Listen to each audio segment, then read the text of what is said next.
The Red Cross responds to nearly 66,000 disasters every year, most of them house fires. Red Cross President and CEO Gail McGovern says you need to develop an evacuation plan and practice it, especially with your children. It takes just 2 minutes for a home to be engulfed in flames. Practice those drills. We all think our kids know what to do. They don't. We need to teach them. We have started a large campaign where we're going into vulnerable communities and helping install smoke alarms. Already 92 lives were saved, and 4 of those lives were saved by a 5-year-old girl who remembered what we taught them during these fire drills, and she got her family out. We also have a slew of free apps that people can download onto their smartphones. It's what to do in every kind of disaster you can imagine, how to prepare and how to recover. To help support all the Red Cross does and to make a financial donation, go to redcross.org. That's redcross.org.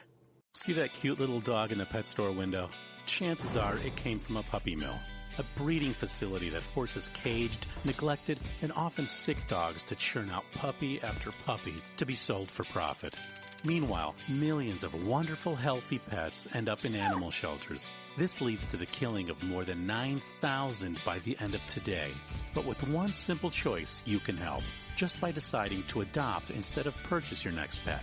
Animal shelters are full of amazing pets looking for a home. When you adopt your new best friend, not only are you saving a life, you're taking a stand against puppy mills. When your friends see the smart choice and impact you've made, they adopt their next pet and share with 5 of their friends, who share with 5 more.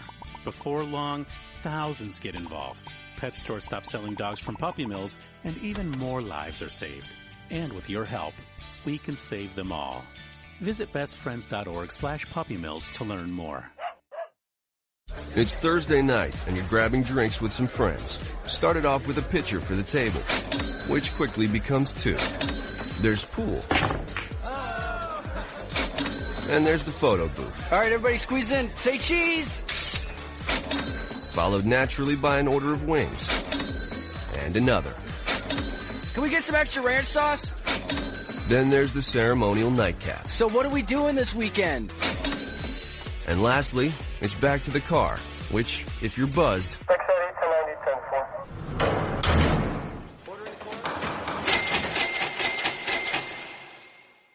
could be the most expensive night of your life. Getting pulled over for buzz driving could cost you around $10,000 in fines, legal fees, and increased insurance rates. Nothing kills a buzz like getting pulled over for buzz driving, because buzz driving is drunk driving. Brought to you by the National Highway Traffic Safety Administration and the Ad Council. Hi, I'm Jeremy Schaap. You may know me from ESPN's Outside the Lines and Sports Center. What you probably don't know is that I've suffered from Crohn's disease for almost 20 years.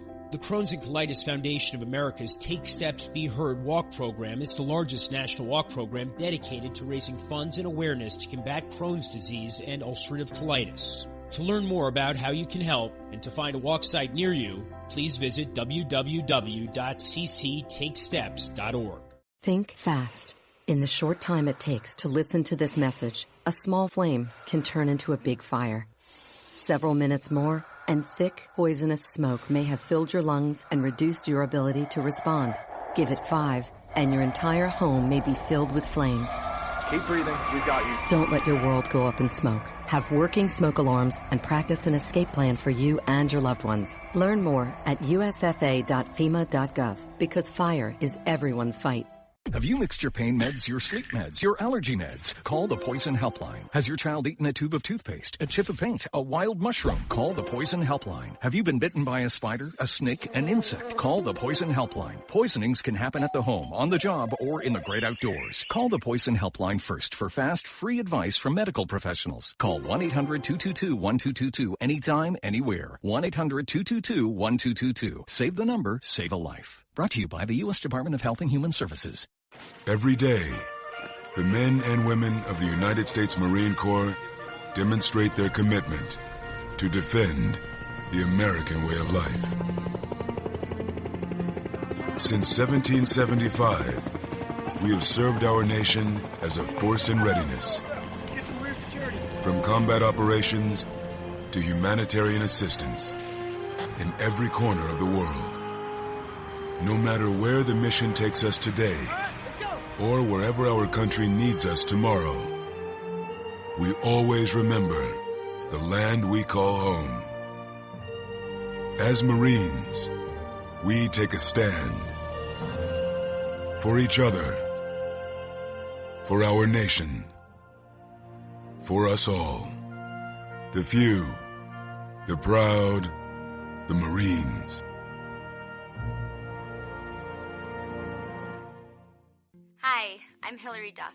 As a mom, I'm proud to support the March of Dimes in helping more women have full-term pregnancies and healthy babies. That's why I walk in March for Babies. The money we raise funds research and local programs that help babies overcome the challenges of premature birth and birth defects. Sign up today at marchforbabies.org. Together, we can help make healthier babies possible for thousands of families.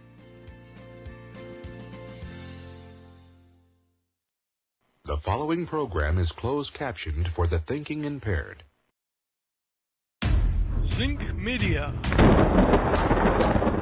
Feel the power of knowledge.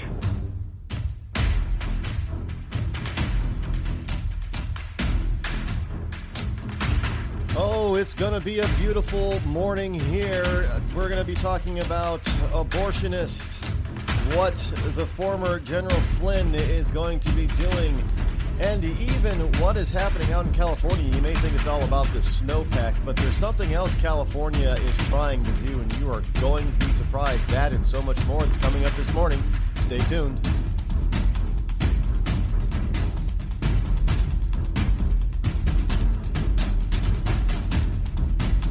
And now, live from the bunkerized studio located somewhere within the great granite state of New Hampshire, it's Rod Eccles. Good morning, all you freedom lovers and liberty lovers and ecclesiastites all across the globe. Here it is on a Friday. Welcome to Freedom Friday. Yes, indeed, it is Freedom Friday, March number 31 in the year of our Lord of 2017, the last day of March already. It is heading into the weekend, too, so here in northern New England, we're about to, they tell us we're about to get smacked with some more global warming in the form of up to a foot of snow.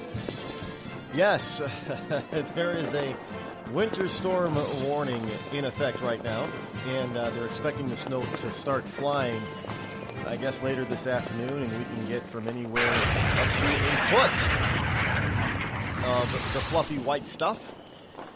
So just in time for April Fool, well, it's a nice April Fool's joke, is it not? But this is pretty typical here in New England. It's nothing new. You know, we often get, well, it's a regular occurrence. And usually we're not out of the woods yet until mid-April, as far as snow is concerned.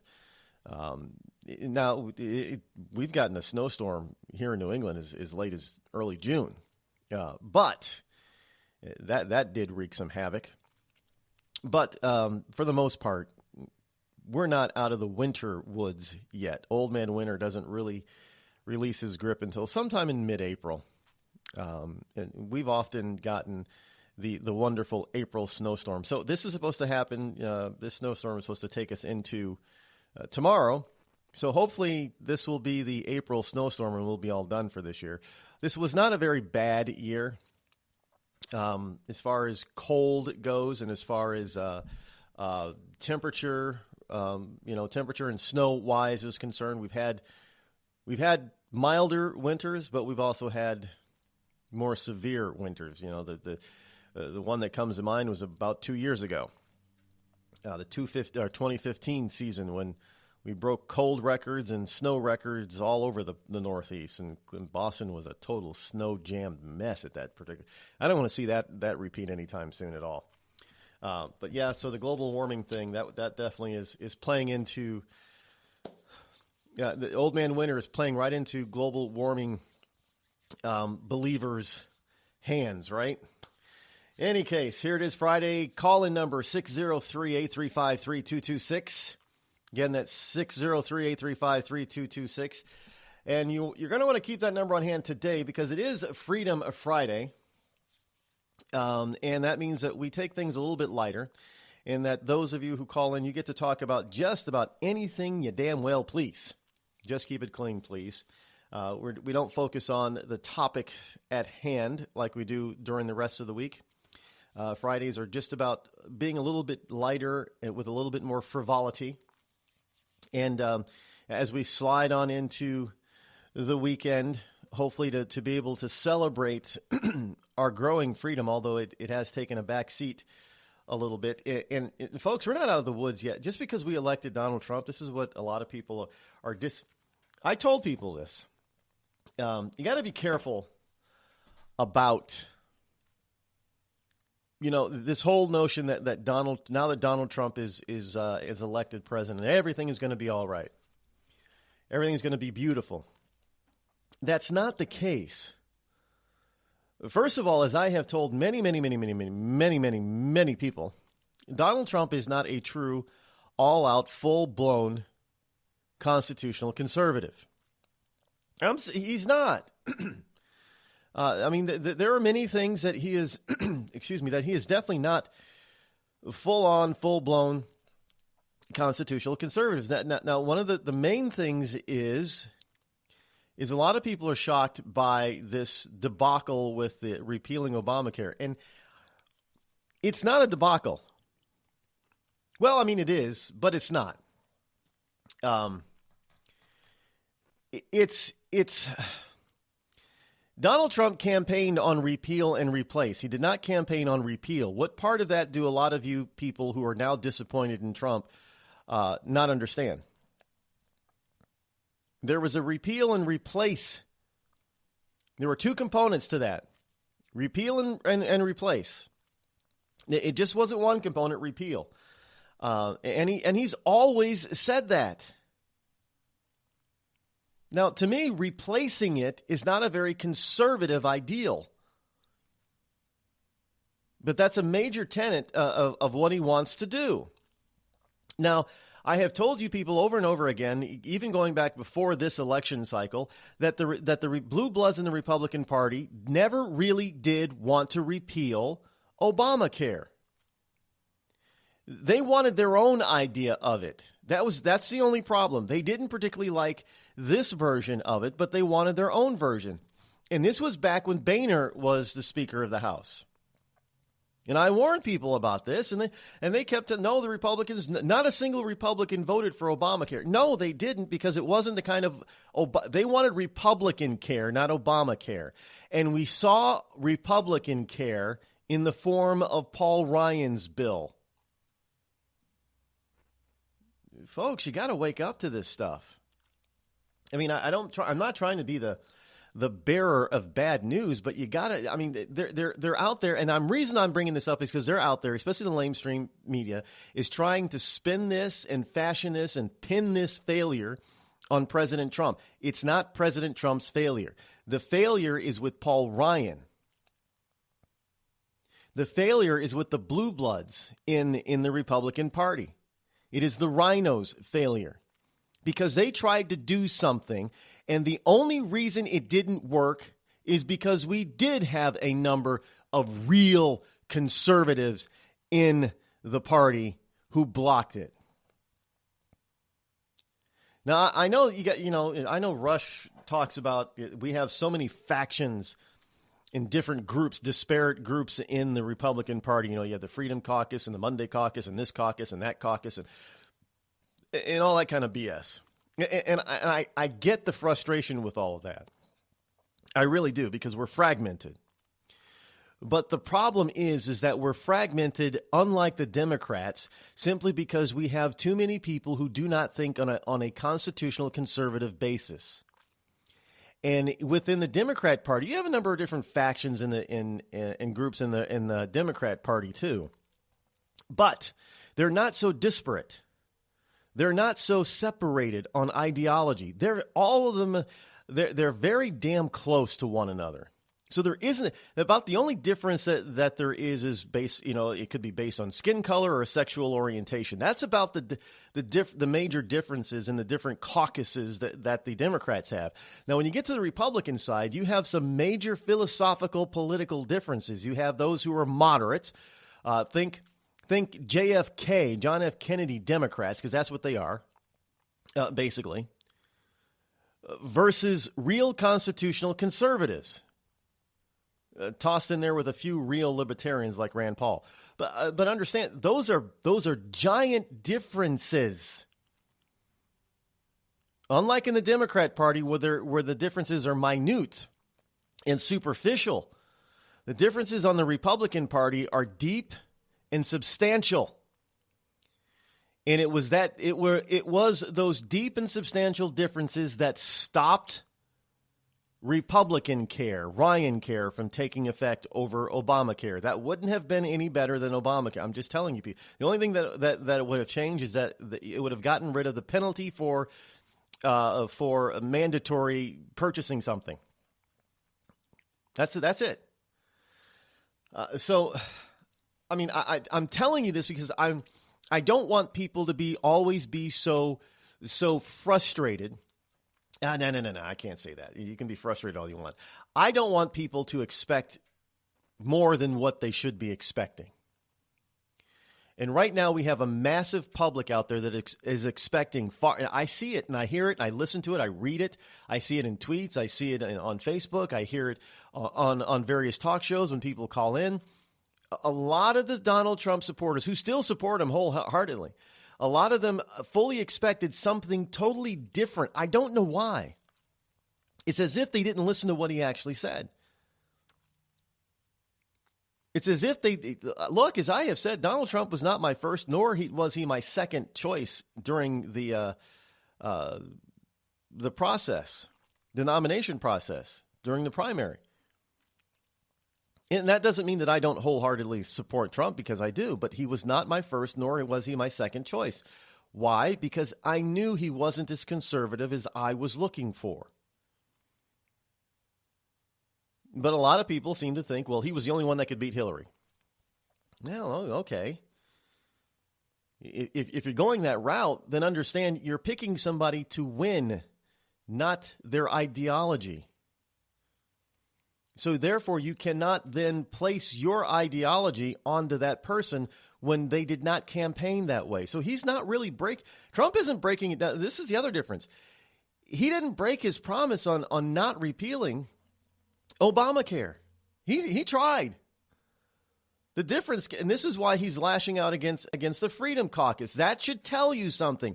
But don't go overboard thinking that all of a sudden he's a Democrat. I'm seeing this too. See, he told you that he was a Democrat. No, he's not a Democrat. He's not a liberal. There is a difference.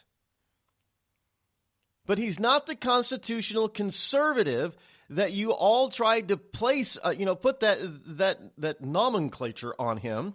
That's not him. I've told people this.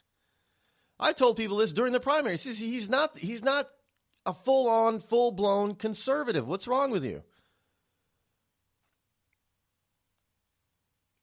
Let's be honest about this.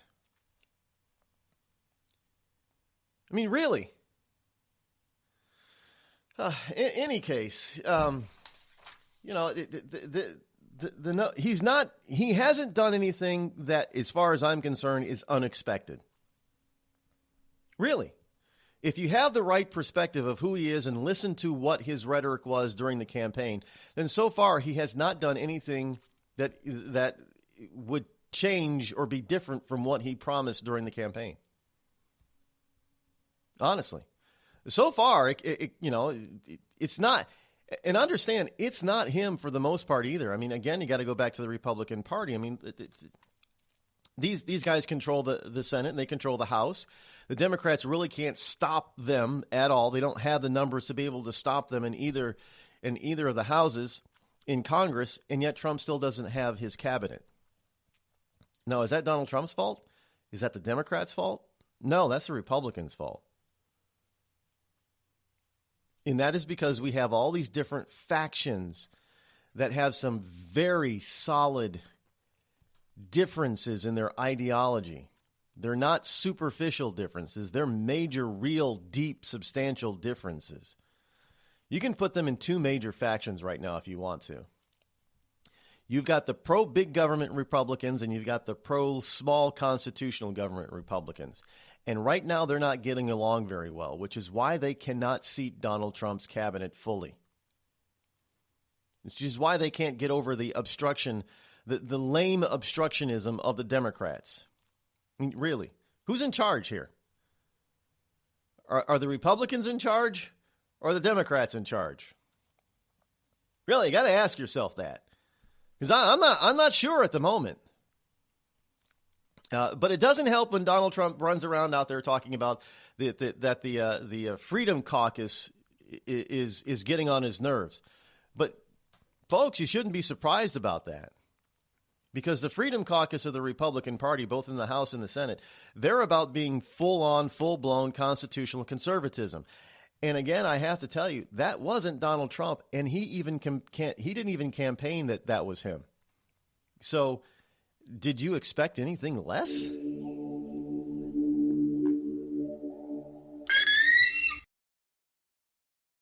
You're listening to me, your lovable host, L-Rod, here on the Rod Eccles Show. Tired of paying outrageous prices for Viagra? Well, we have great news for you. Now you can finally get Viagra at huge discounts. Healthy Man allows you to save up to $500 on Viagra. Why pay U.S. pharmacy prices of $15 per pill or more when you can get Viagra for less than $3 a pill? Call today and get 40 Viagra pills for only $99. This can cost as much as $600 at your local pharmacy. You can't afford not to call us. If you want Viagra at the lowest prices, never pay $15 a pill pharmacy prices again. Get Viagra for less than $3 a pill. Call 800-595-2614 today and save up to $500 and get 40 pills for just $99. Healthy Man is fast, easy, and affordable. Operators are waiting at 595-2614 to take your call now. Call 800-595-2614. That's 800-595-2614. Again, 800-595-2614. It started with a knock, but it wouldn't end there. What happens in the story next, many wouldn't understand, and most wouldn't believe. 5 + 2 = Perfection by Samuel Rosette Jr. is a must-read. The scriptures within are reminders of the ancient past, and yet intriguingly infuses with texts which stand on the edge of the stage of relevancy. Available online at Westbow Press, Amazon, Books A Million, Barnes & Noble, and SamuelRosetteJr.com. We've all heard of male enhancement, but now there's an expert on true male enhancement in the areas that really count. In Herb Ellis's book, Husband 2.0, Real Male Enhancement, you'll find answers to questions like, why doesn't she want to have sex? A quick start, quick results workout guide. Plus, what you can do as a side hustle to make money now. With all the great tips in this book, every man can benefit. Get the book, Husband 2.0, Real Male Enhancement, on Amazon.com. You know, a couple of weeks ago, a long-haired young person came into our bank and said to me, I bet you won't lend me money to buy an electric guitar. Well, he was making $100 a week, and he was over 18, and I said, I bet you I will lend you money to buy an electric guitar. And I did. So what happens? The punk gets busted for possession of dangerous drugs, and we're out $350. There's one thing about kids nowadays. You don't have to give them credit. Universal Bank. We trust you. About as far as we can throw you.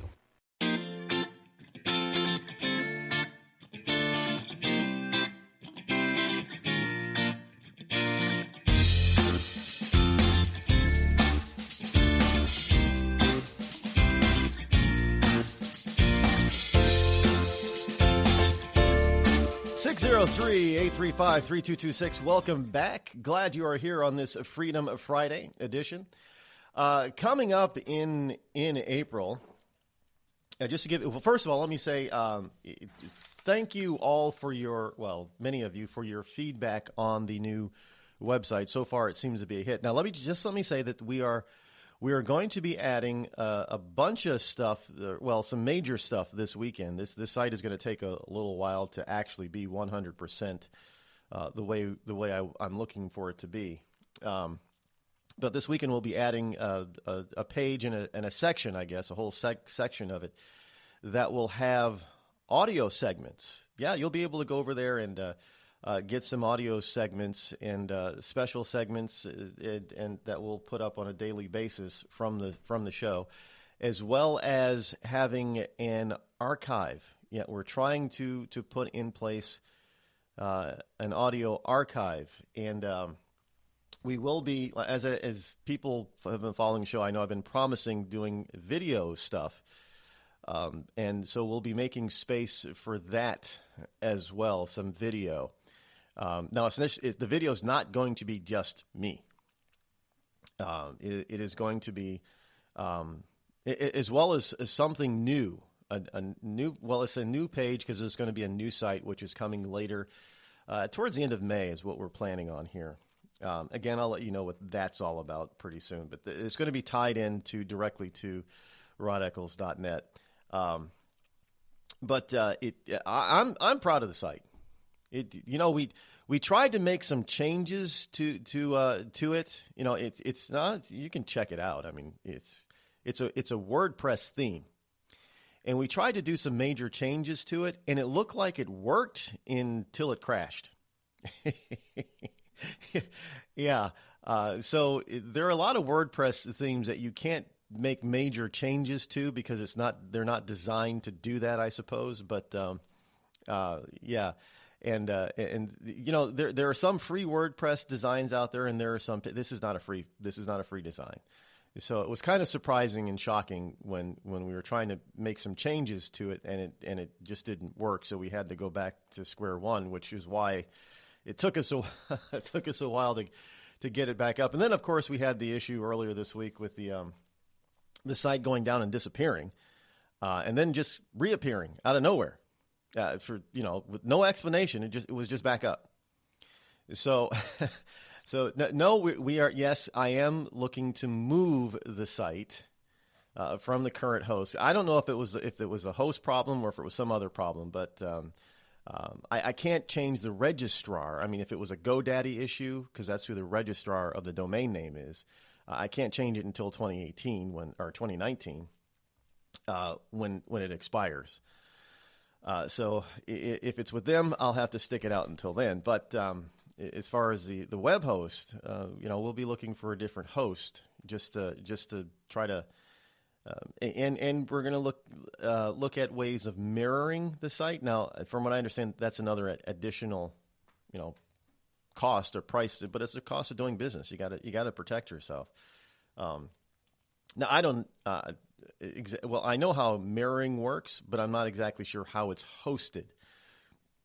So we're looking into that. Lots of things. We're learning as we go along. As this whole project gets really, really serious and we grow, and we get into syndication and all kinds of good stuff like that, you're going to find a lot of new, wonderful stuff added to this program, to the website, and we're just gonna do our best to bring you the most accurate and up-to-date information and commentary possible.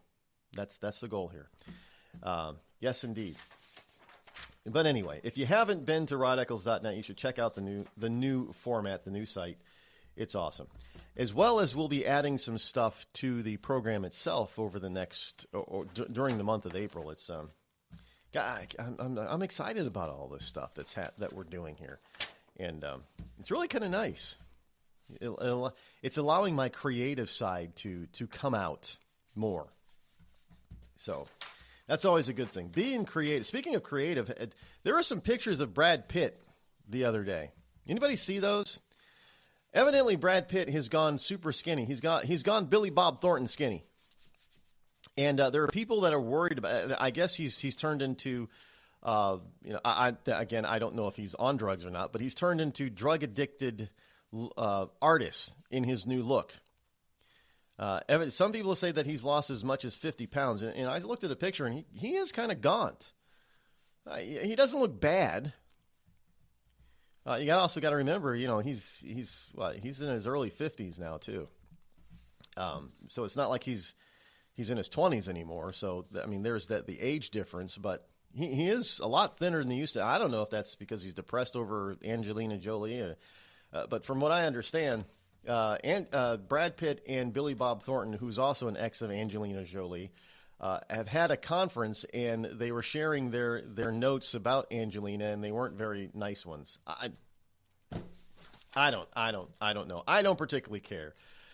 But I know a lot of people out there are into, especially ladies, are into Mr. Pitt, as it were.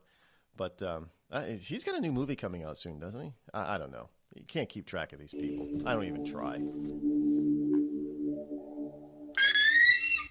The Red Cross responds to nearly 66,000 disasters every year, most of them house fires. Red Cross President and CEO Gail McGovern says you need to develop an evacuation plan and practice it, especially with your children. It takes just 2 minutes for a home to be engulfed in flames. Practice those drills. We all think our kids know what to do. They don't. We need to teach them. We have started a large campaign where we're going into vulnerable communities and helping install smoke alarms. Already 92 lives were saved, and 4 of those lives were saved by a 5-year-old girl who remembered what we taught them during these fire drills, and she got her family out. We also have a slew of free apps that people can download onto their smartphones. It's what to do in every kind of disaster you can imagine, how to prepare and how to recover. To help support all the Red Cross does and to make a financial donation, go to redcross.org. That's redcross.org. I'm just so happy my father had a chance to see his kids before he passed. I just want to say thank you. When her father fell ill, the American Red Cross was able to help get Veronica's brother home from the Navy to speak to his father one last time. It's thanks to your donations that we can connect military families when they need it most. Please donate today at redcross.org. It's Thursday night, and you're grabbing drinks with some friends. Started off with a pitcher for the table, which quickly becomes 2. There's pool. And there's the photo booth. All right, everybody squeeze in. Say cheese! Followed naturally by an order of wings. And another. Can we get some extra ranch sauce? Then there's the ceremonial nightcap. So what are we doing this weekend? And lastly, it's back to the car, which, if you're buzzed,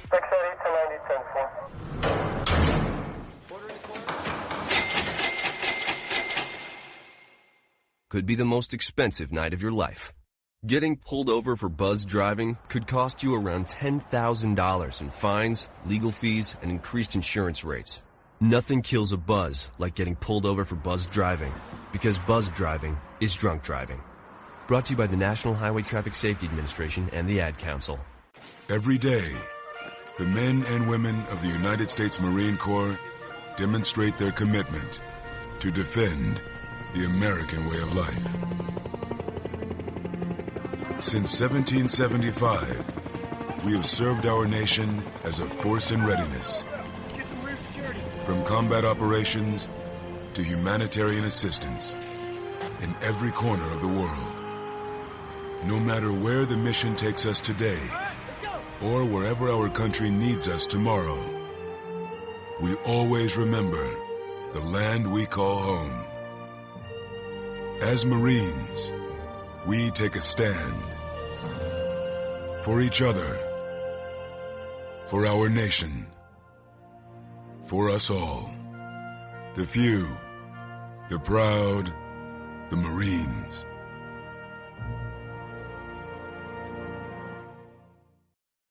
I considered suicide so I wouldn't put my family through all the pain.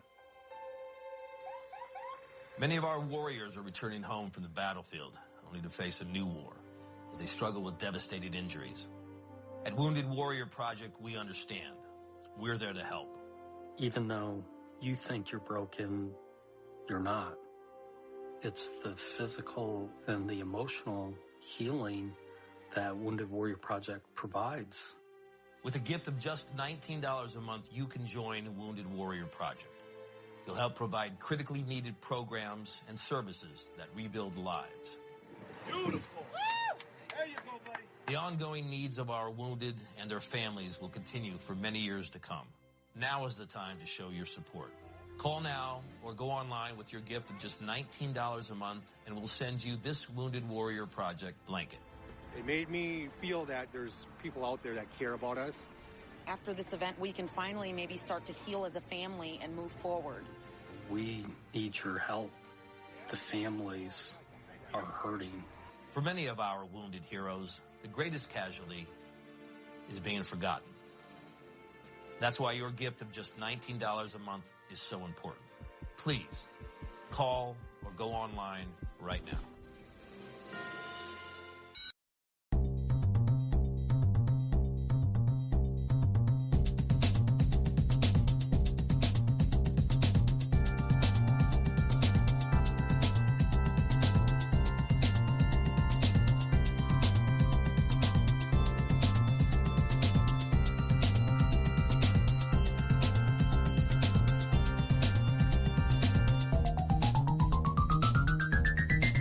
And welcome back. Call-in number this morning is, as usual, 603-835-3226.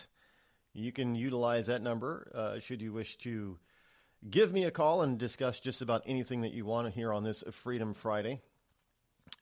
Just keep it clean, please. That's all I ask. If you want to talk about, well, I'm not going to give you any subject ideas. You know what keeping it clean means. Abortionists. Here's from something from WND.com, World Net Daily.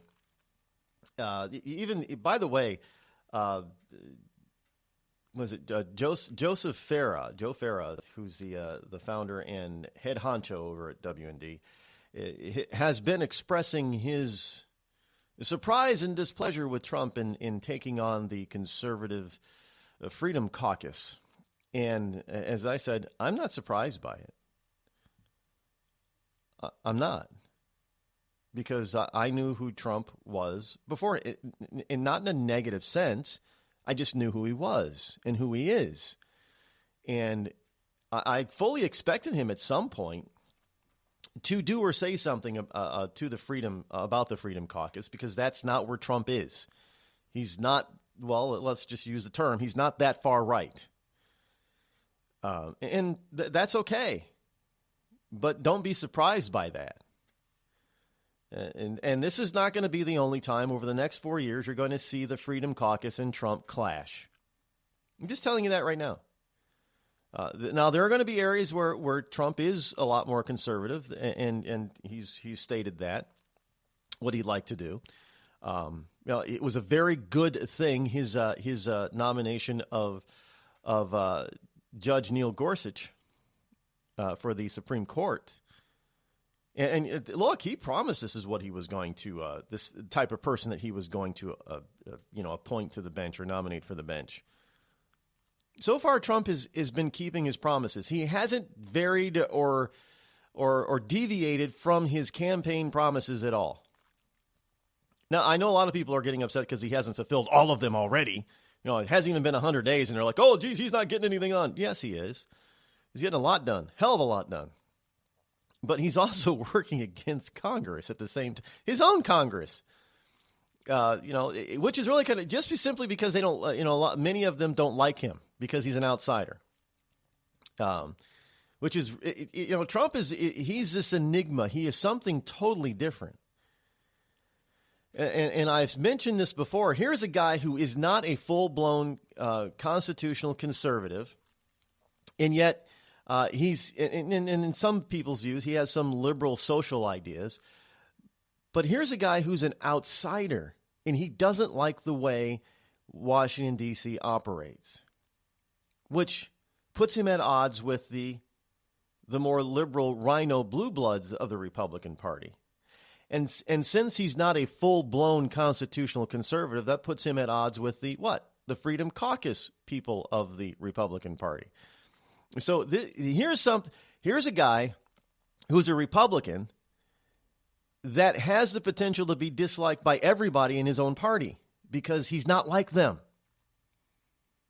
He doesn't have anything in common with them. That's the problem.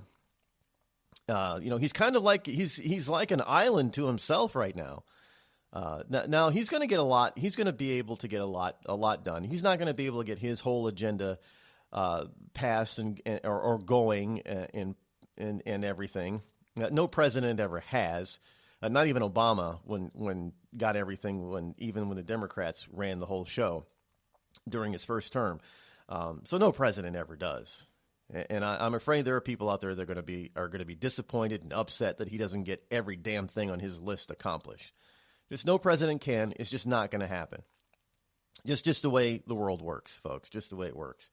But so far, I'm not disappointed in Trump based on his campaign promises. I'm not disappointed in him at all. I don't agree with everything, but I'm not disappointed. And there is a difference. Here's a man who's actually trying to fulfill his promises.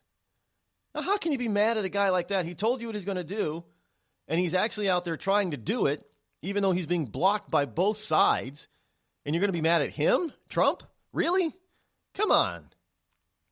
That's childish. It really is. I can be disappointed in his policy positions in some areas, but I already knew what those positions were going to be. So how can I be so disappointed and upset when he's living up to his promises? I mean, really. He said repeal and replace, and you got people upset that, this whole Ryan Care thing came about and they didn't do what the president wanted. I'm like, well, he kind of did. Ryan did kind of try. But it's not what the people wanted and what the Freedom Caucus wanted. So that's where it fell apart. And Trump is the kind of guy who's used to getting his way. And so when he didn't get his way, he's going to lash out. And it's not going to be the last time. And unlike many other politicians who are used to compromising, as I have said before, Donald Trump is not used to compromise. He's not. Donald Trump is used to negotiating a win-win scenario. And I have said this over and over again, Donald Trump's idea of win-win is he wins, period. Now, if the other side also wins, that's great. But if the other side doesn't win, that's also great. Because the only time it's a win-win is if Donald Trump wins. And you know what? That is the way many successful business people operate. When they go into negotiation, the win-win scenario. When you see all these books talking about how to negotiate and win-win, the win-win-win type of thing and the win-win, that's a bunch of bullshit. Because a successful negotiator doesn't really give a damn if the other side wins or gets a win. They don't care. All they care about is getting what they really want. That's a win to them. If you also happen to get what you want, well, that's just icing on the cake for them. But they don't really care. And if I go into, I'm going to be honest, if I'm negotiating something and I want something in a particular way or a particular manner, if I get it, if I get exactly what I want, that's a win for me. To me, that's a win-win scenario. Now, if you also get what you want, great, I'm going to be happy for you. If you don't get what you want, but I still do, I don't give a damn because I'm out for me. That's win-win negotiating, people, and that's Donald Trump's version of it, and that's just about every successful business person in the entire planet's way of doing business. That's win-win to them. They get what they want, and if you get what you want, then that's just icing on the cake for them. But it's not required. So so he's coming now. Politicians are used to give and take and negotiating and compromising because they'll compromise this time because they'll know they're going to be back in the negotiating table, sometime later, and they'll do more compromising and just give to you win once, I win once, and you win once, I win. That's a political type of view. That's not a businessman's point of view, which is why Donald Trump lashed out because he didn't get his win. That's how you explain that fairly simply with his so-called Freedom Caucus rants on Twitter. Because, we the people, well, frankly, we kind of lost, but we did win by not getting Ryan Care. But that's not a win for the president. Just so you know. Well, people have to understand how this whole thing. I don't think anybody's ever explained that to people before.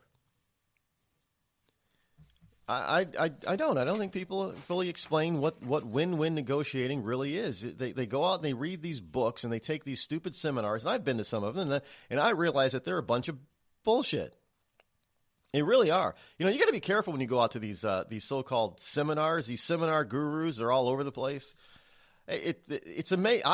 You ever go to any of those get rich quick real estate things? There was one that was back in the it was in the 90s and 2000s. There was another big one that was going around about stocks. Remember the time when we used to have when it was big for day traders. Now, most day traders are gone now, but day trading was really big for a while, and you had all these sites and these gurus running around the country trying to teach people how to day trade.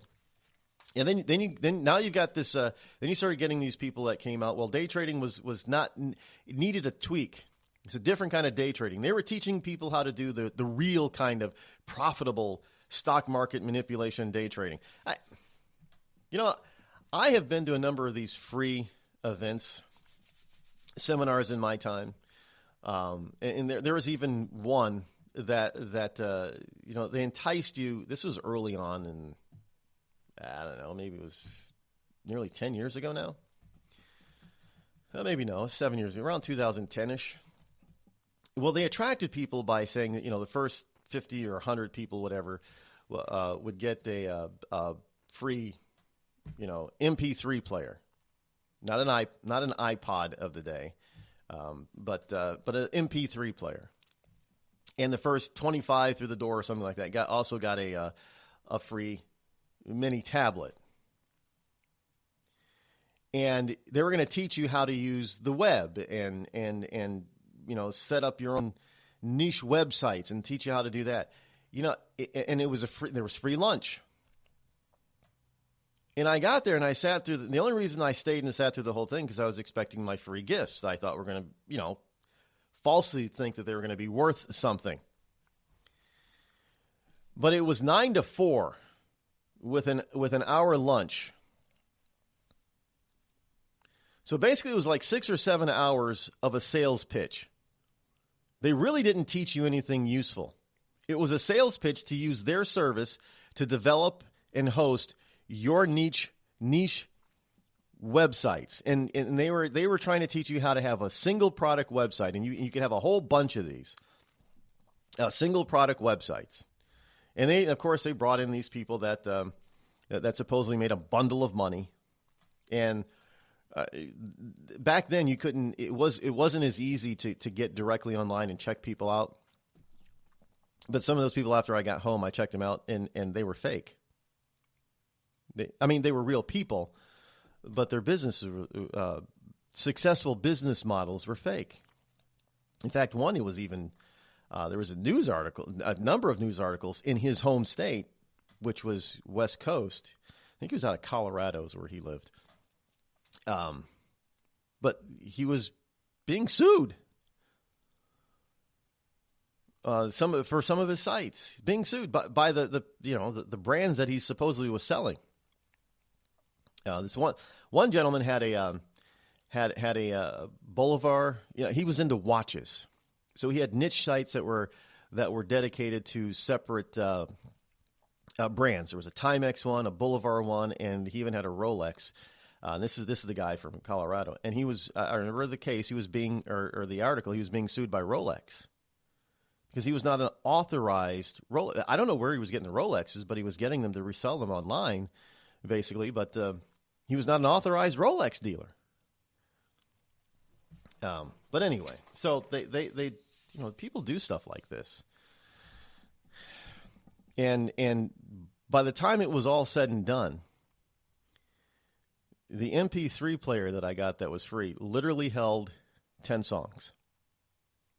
That's it. It held 10 songs. The mini tablet, which they mailed to me later, it was a useless piece of garbage. It wouldn't even get online. Now, it had Windows, it had the IE on it, Internet Explorer, but the thing wouldn't hook up to any Wi-Fi service at all. Wireless, no, and if you plugged it in directly, it didn't recognize the connection.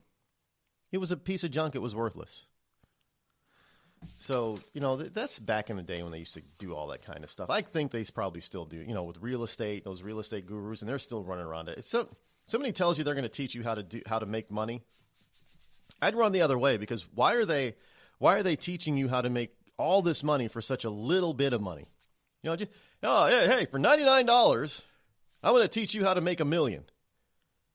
Really? Yeah, no, you should probably. Somebody says that to you, you should probably run the other way.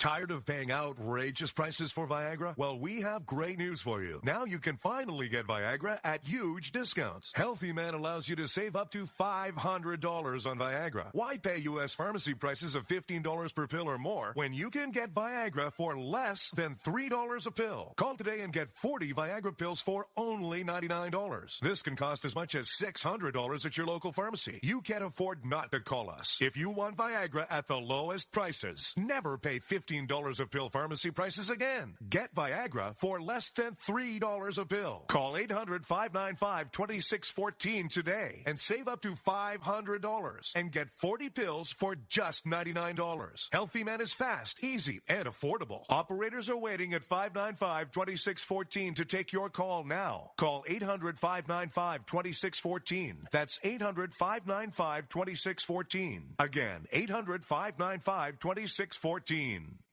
It started with a knock, but it wouldn't end there. What happens in the story next, many wouldn't understand, and most wouldn't believe. 5 + 2 = Perfection by Samuel Rosette Jr. is a must-read. The scriptures within are reminders of the ancient past, and yet intriguingly infuses with texts which stand on the edge of the stage of relevancy. Available online at Westbow Press, Amazon, Books A Million, Barnes & Noble, and SamuelRosetteJr.com. We've all heard of male enhancement, but now there's an expert on true male enhancement in the areas that really count. In Herb Ellis's book, Husband 2.0, Real Male Enhancement, you'll find answers to questions like, why doesn't she want to have sex? A quick start, quick results workout guide. Plus, what you can do as a side hustle to make money now. With all the great tips in this book, every man can benefit. Get the book, Husband 2.0, Real Male Enhancement, on Amazon.com. A couple of weeks ago, a long-haired young person came into our bank and said to me, I bet you won't lend me money to buy an electric guitar. Well, he was making $100 a week, and he was over 18, and I said, I bet you I will lend you money to buy an electric guitar. And I did. So what happens? The punk gets busted for possession of dangerous drugs, and we're out $350. There's one thing about kids nowadays. You don't have to give them credit. Universal Bank. We trust you. About as far as we can throw you. Call Rod now. 603-835-3226. Lines are open.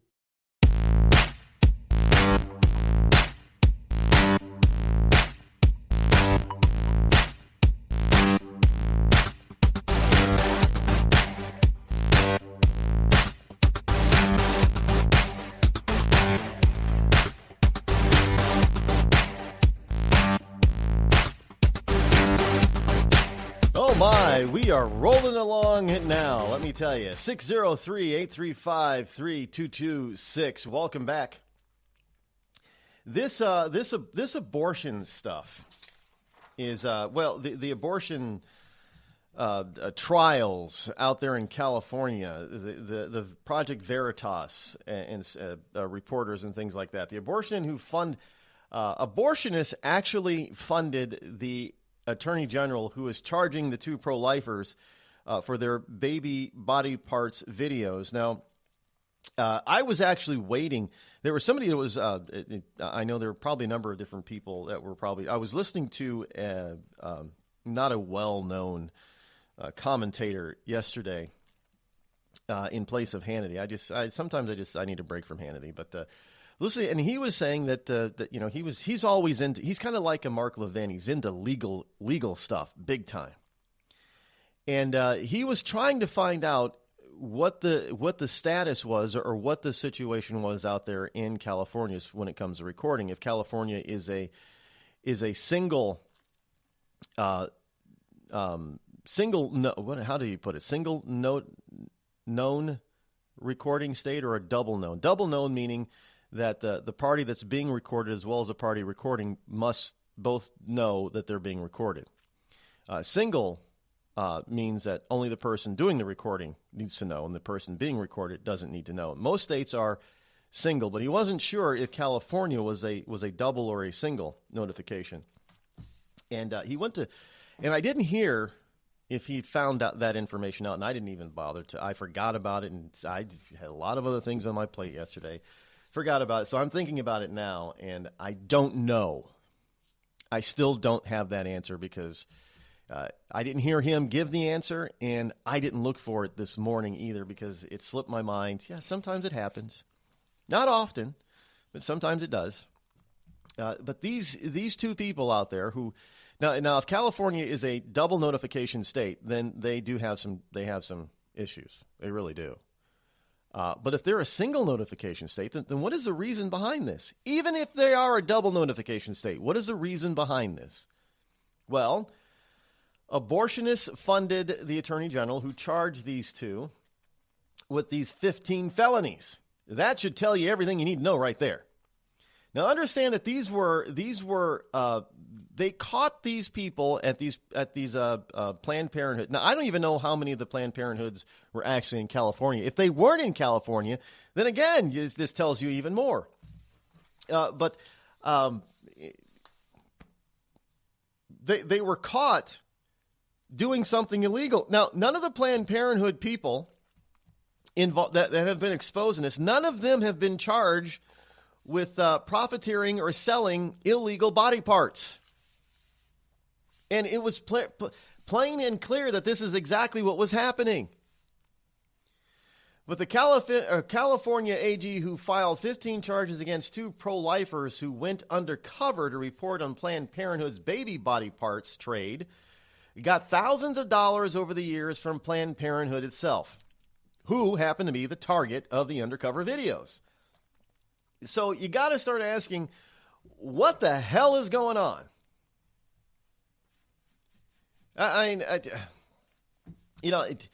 Look, if I don't. Of course, there's a lot more involved in this, than first meets the eye. But you're not gonna get the real information from the lamestream media on this, especially out in California, because the whole thing is that they did a no-no. They actually took on the abortion industry. Now, even if pro-abortionists, like the NAG gang and other Planned Parenthoods, even if they are totally disgusted by selling baby parts, the point is that they took on the abortion industry and its major player, and that is a no-no. That is the holy grail to the liberal agenda. If you attack the holy grail of the liberal agenda, you are going to get all kinds of holy liberal hell raining down upon you. Don't doubt me on this. Of course, it's worth it, but that's what they're up to, folks. More on this later. America is America because it is so American.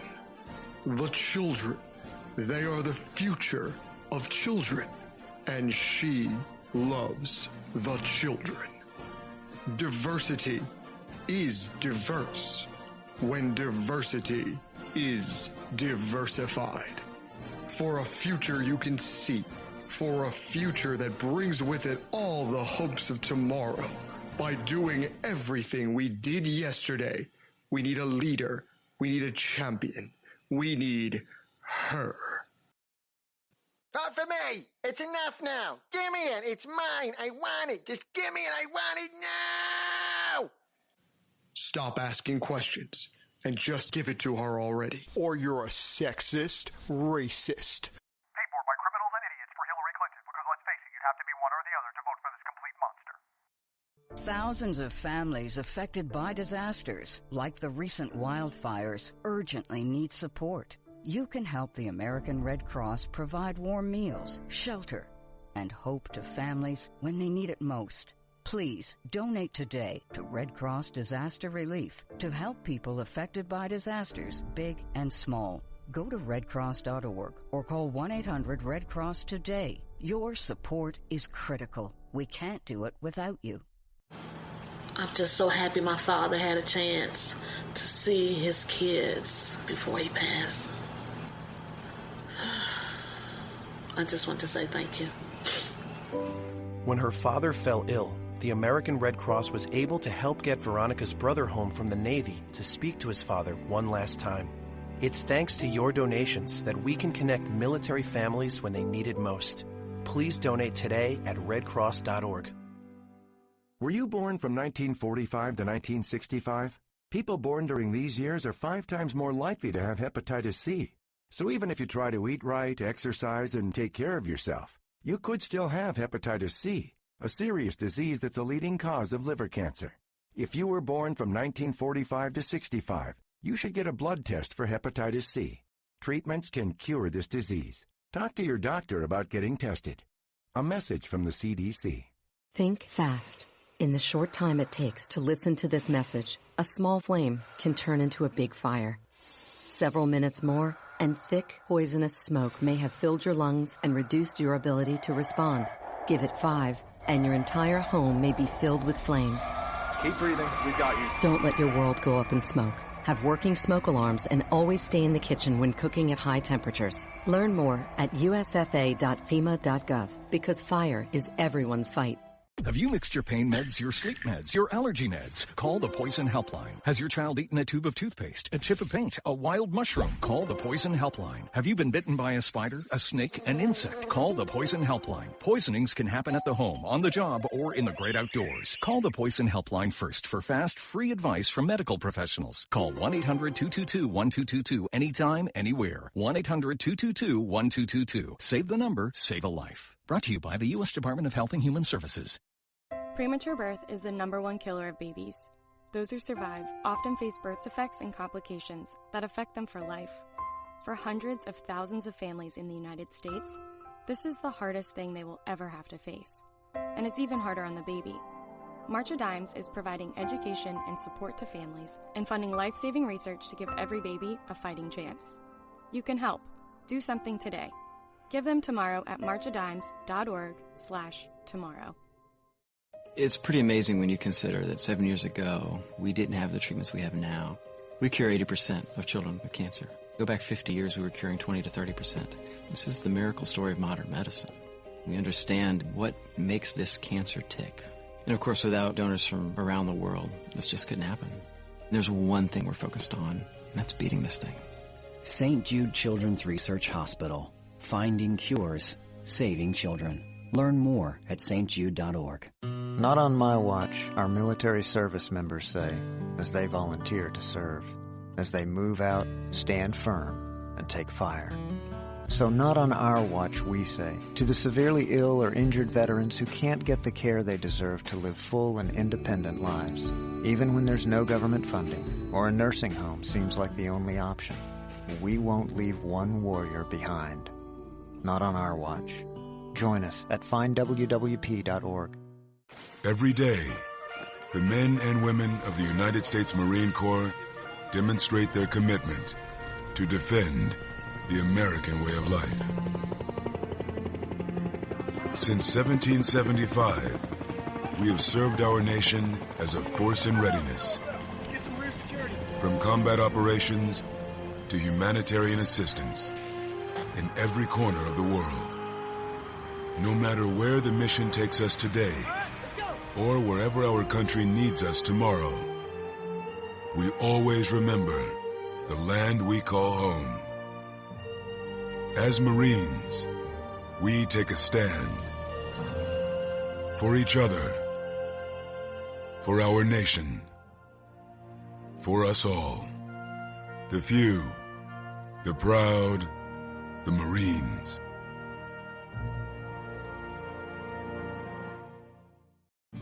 America's wounded warriors are coming home.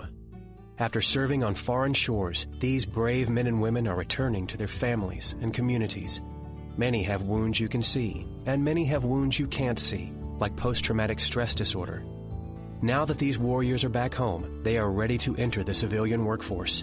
To help, Wounded Warrior Project has developed the Warriors to Work program, a career counseling service that helps warriors translate their military experience to the civilian workplace.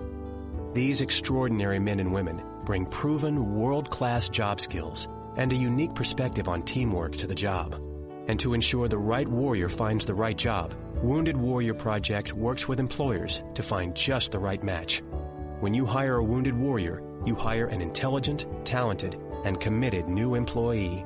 Contact Wounded Warrior Project at findwwp.org. Welcome home the brave. You want to know what time it is? It's time to bring the rain. Zinc Media. Feel the power of knowledge.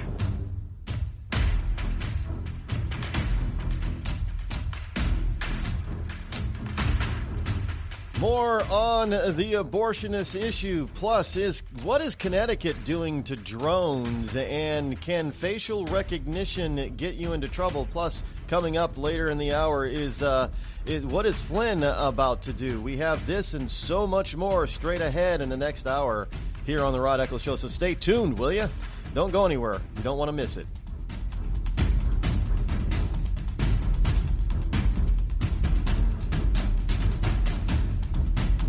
And now, live from the bunkerized studio located somewhere within the great granite state of New Hampshire, it's Rod Eccles. Yes, indeed. Hour number 2 here on the Rod Eccles Show. I am your lovable host, Elrod, here, coming to you live here on this Freedom Friday. Freedom Friday. Yes, indeed. It is March number 31 in the year of our Lord 2017. So all of you beautiful liberty lovers and ecclesiastites are about to get ready to celebrate your weekend and celebrate what freedom you still have remaining here on the weekend. And on Freedom Fridays, we take things a little bit lighter and talk about just about anything under the sun. I have interest in lots of things. So just about anything that you want to talk about too. 603-835-3226. That is the phone number that you should utilize to join me here live on the program. Before we get going here, just a note. During the break, I noticed outside the bunkerized studio here that near the bunkerized studio they are replacing a telephone pole. Now, the telephone pole was struck a few weeks ago by a car. I don't know how, because there's a big curb that it has to go up and over in order to get to the pole. But it jumped the curb and hit the pole and damaged the pole. So they do what they do. They shored up the pole, and I guess they put in an order for a new one. Now they're out there replacing the telephone pole. Now, if they do their jobs correctly, then we won't even notice. But if things go wrong, which they often do, one of two things could happen, or both. We could lose power, in which case I can't broadcast, or we could lose my ISP. They could cut the cable line, which means no cable, no ISP, no internet, which again I can't broadcast, and I cannot switch to Wi-Fi cellular service here. Cellular service where I am is too slow to do this program from the way I'm doing it now. And besides the computers here, the two you can't match them up and do the program.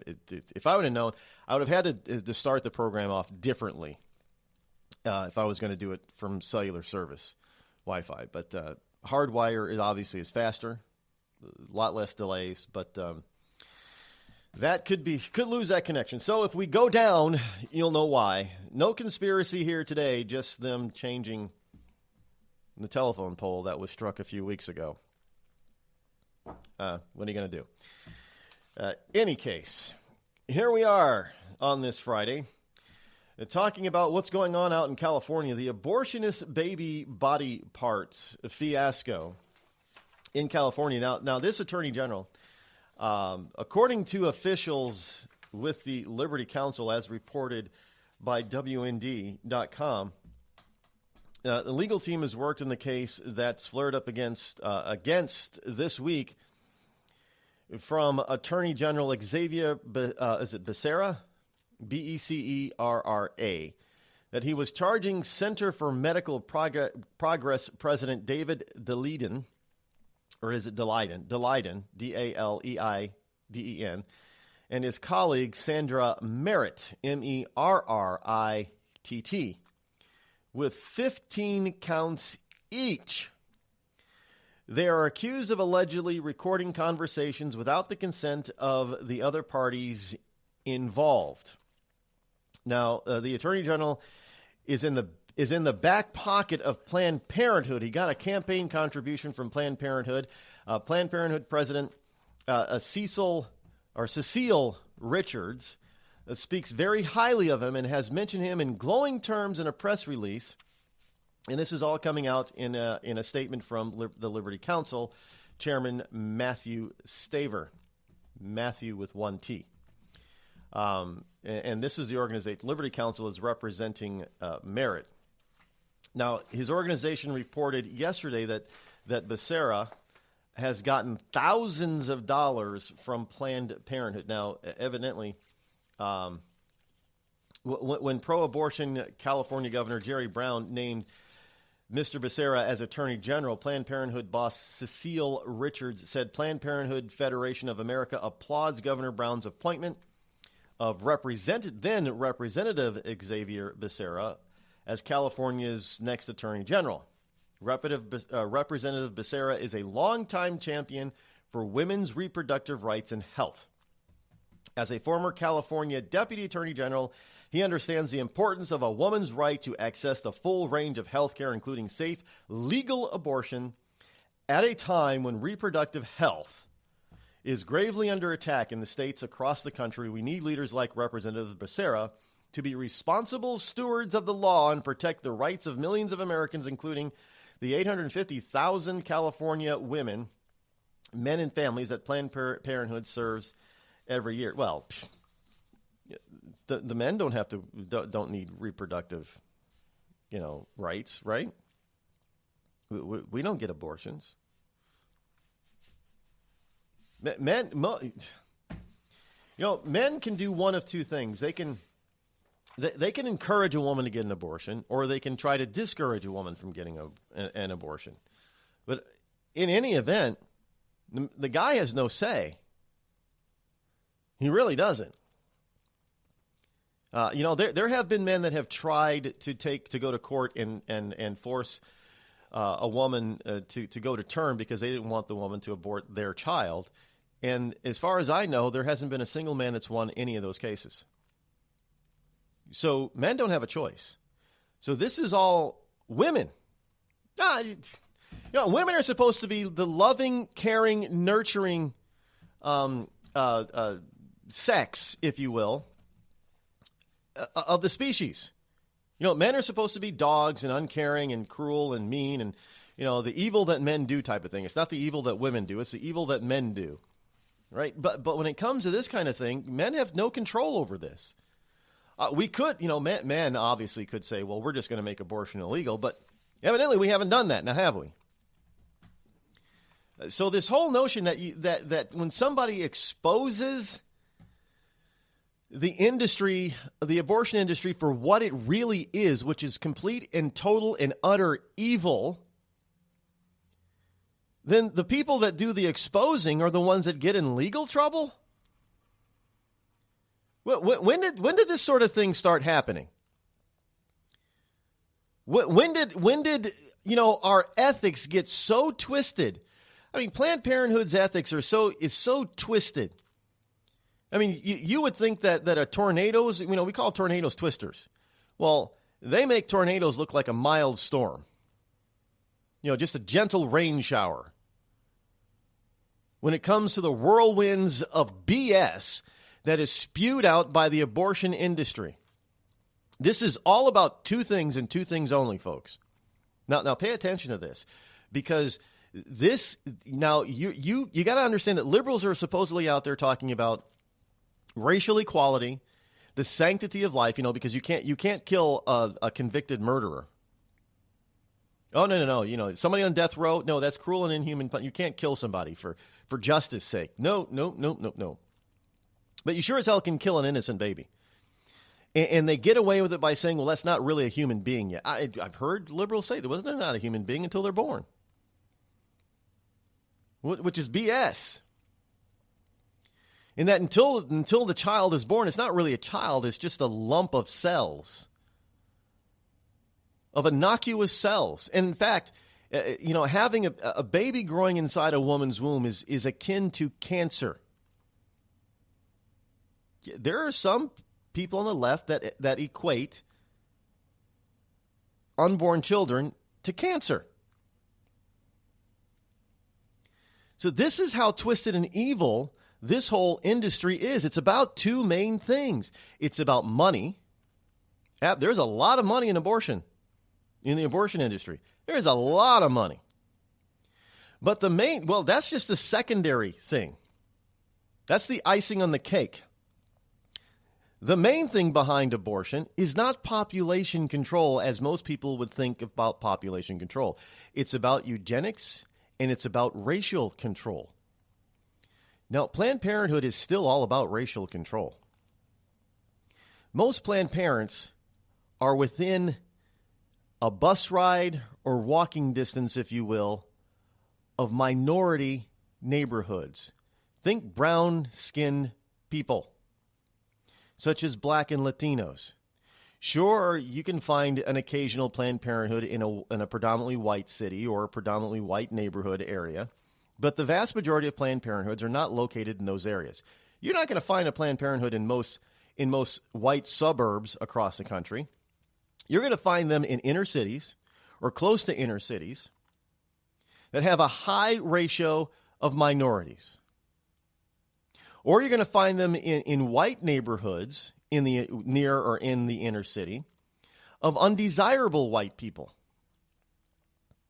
Think about it for a second. Now, I say that because here in New Hampshire, there are obviously are not a lot of minorities, but where these Planned Parenthood facilities are located, they're located in areas in which you would call white people, white trash, trailer trash, wiggers, dirtbags. That's where they're located. They're not located in or near high-class neighborhoods. Even high-class neighborhoods that are being, quote-unquote, infiltrated by successful minorities, because they're actually doing something like, working, starting businesses, and becoming financially successful. Ooh, that's terrible, according to the left. But hey, you're not going to find them in those neighborhoods. You're going to find them in the inner city, in or near the inner city, mostly in minority neighborhoods. Because Planned Parenthood is all about controlling the population of undesirables. And believe it or not, the Democratic Party believes that the undesirables, this is the party of slavery after all, the undesirables are the brown skins. Now, there are a couple of colored peoples, if you will, that do not avail themselves of such debauchery. And that is Indians from India and otherwise known as yellow man Asians. You won't find Indians and Asians getting many abortions, not in this country. You may find Asians in China being given forced abortions, but they don't do that sort of thing. And what do they do? If they do it in China, what is it for? It used to be for population control because they limited families or couples to one child, and you had to get special permission to have more than one child. And if you lived anywhere within the reach of the government, not out in the deep country someplace, the poor rural areas of China, if you lived in the cities or near the cities, in China, they clamped down on that one-child program, and many women were forced to have abortions if they had already had a child. Or you also had a bunch of people having abortions to abort girls when they were able to find out if they were having a boy or a girl. They wanted a boy, so they would abort the girl and try again. But outside of that, the United States is the king of abortions, and it is all to control certain kinds of population in this country. Hell, Planned Parenthood's mission statement, when it was formed, was all about that. It still is, folks. Still is.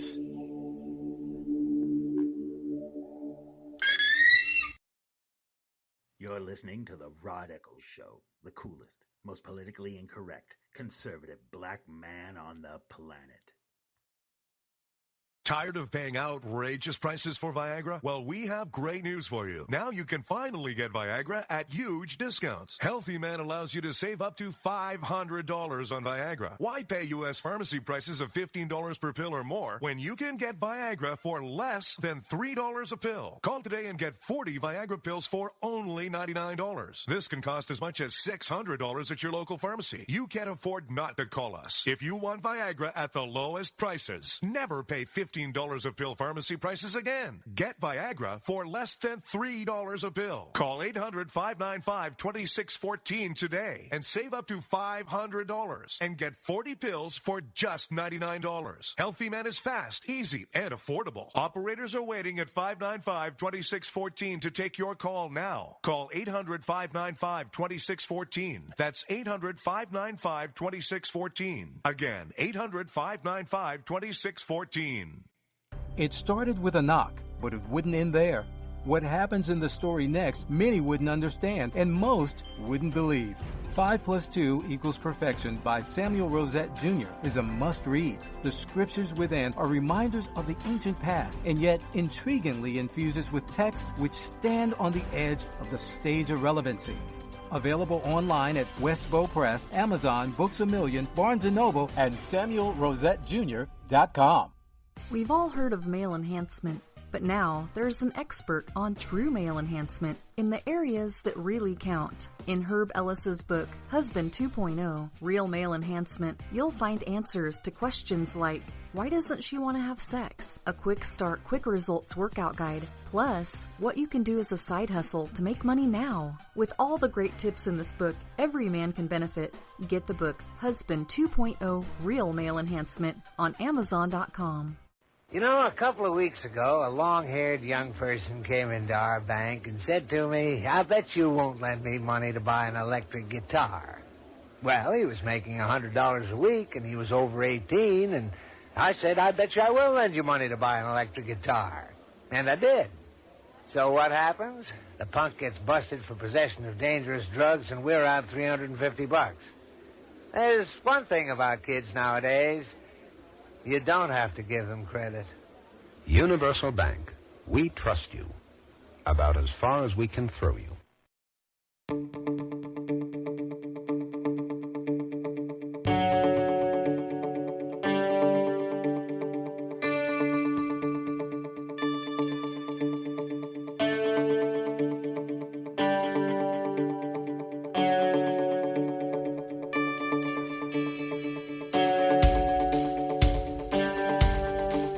Welcome back.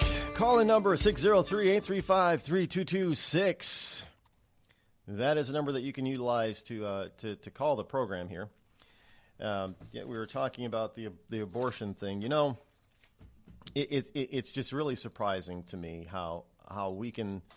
Well, I mean, it's not. I guess it's not all that surprising how the Democrats are able to twist the truth and hide what they're actually doing. They've been doing it for decades and decades now. Nothing new. Remember when they wanted to use drones in policing and people were saying, it's probably not a good idea because eventually they were going to want to weaponize these things and put all kinds of guns and weapons on drones, and the police departments all across the country kept telling us, no, that's not what we want. We don't want it. Well, here out of from Fox 5 out of Connecticut, Connecticut is evidently considering something that they said that they weren't going to consider. Now, understand that Connecticut is a liberal enclave. Much like the state of New York and the state of California, Connecticut is very liberal. And Connecticut also, believe it or not, Connecticut, like California and New York State, especially around the tri-state area in New York City, has a very high brown skin population, meaning black and Latino. Just keep that in mind. And in all of its major cities, from Hartford and Waterbury and other places. Well, not Greenwich. That's a high-class, high-priced white neighborhood or city. But many of the other large cities in Connecticut have a very large minority population. So out of Hartford, lawmakers are considering whether the state should become the first in the country to allow police to use drones outfitted with deadly weapons. Deadly weapons. Not non-lethal Batman-style weapons, like stun guns or pepper spray or nets. That might be kind of cool. Having a drone that can release a net and ensnare a potential criminal that is running away and trying to get away. No. They want to load these things with potentially lethal weapons. Now, do you think it's just going to be a gun? Or do you think they're going to use some sort of mini missile? Yeah, this obviously has been met with concern by so-called civil rights and liberties advocates. The bill would ban the use of weaponized drones, but exempt police. Again, hey, let's only let the government have weaponized drones. This is idiocy. Now, first of all, when they first said that they wanted police to be able to have drones, everybody thought it was a good idea. I was one of the few that said, nah, that's probably not a good idea, but, we started down this path. We have drones all over the place. We're going to be using drones for this, drones for that, drones for delivering packages, drones in Dubai for delivering people from the airport to their hotel or wherever they want to go instead of ground, wheeled taxis. It's only a matter of time before somebody actually says, you know what? Because we got military drones out there that shoot down or shoot and kill the bad guys. So we call it, the enemy combatants down there. We've seen lots of videos of drone strikes. It was only a matter of time before somebody says, you know what? We need to have the cops have this stuff. And we can't let the general public have it because that would be bad. But we can let the cops have it. And the cops would have an advantage. The police state would have an advantage over the regular citizen. Now, can you imagine? Now, again, I'm not putting down the police. But police are made up of what? Human beings. And human beings make mistakes. And police departments have make numerous mistakes. Some of them are honest mistakes, and some of them, obviously, because some cops get in trouble, are not honest mistakes. But you want to be on the receiving end of a drone police mistake? I mean, really? You want to be able to not protect yourself? What kind of lethal? Now, folks, understand they're not going to. Sure, at first they're going to say, well, so it's only going to be like a small caliber gun that's going to be put on these things.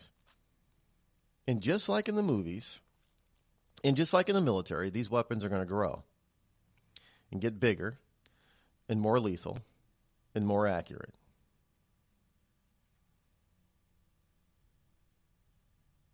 And this after they told us, well, we're not going to even think about weaponizing these drones. Well, that's a military thing. We can't put military stuff over the skies of America. Why not? We've already militarized the police on the ground. I mean, hell, the police departments all over the country are utilizing surplus armored military vehicles. And they're using military, style tactics in their policing. SWAT teams, anybody? Why not put the military in the air, too? Knew it was coming. I don't know. What do you think it's a good idea?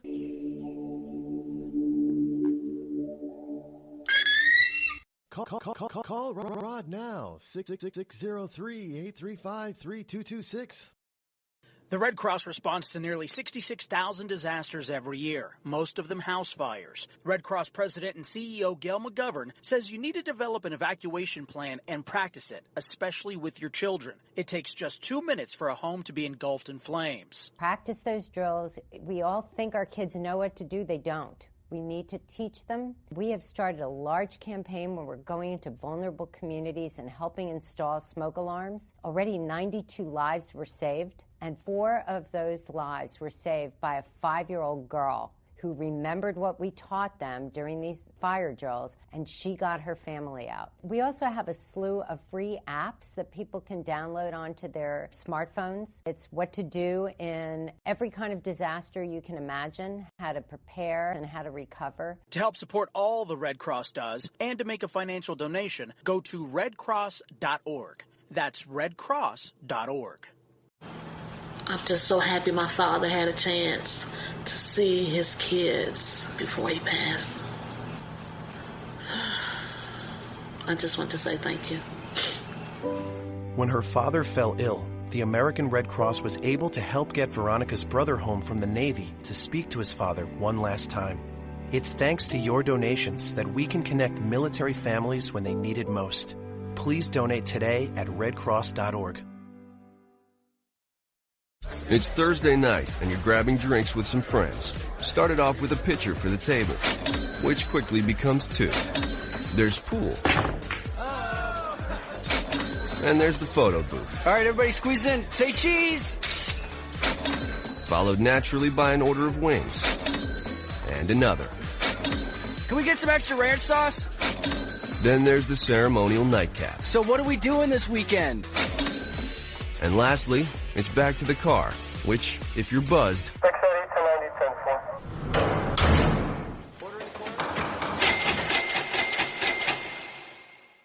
could be the most expensive night of your life.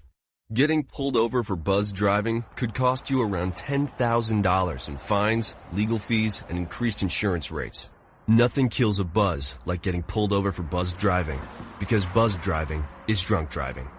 Brought to you by the National Highway Traffic Safety Administration and the Ad Council. Every day, the men and women of the United States Marine Corps demonstrate their commitment to defend the American way of life. Since 1775, we have served our nation as a force in readiness. From combat operations to humanitarian assistance in every corner of the world. No matter where the mission takes us today, or wherever our country needs us tomorrow, we always remember the land we call home.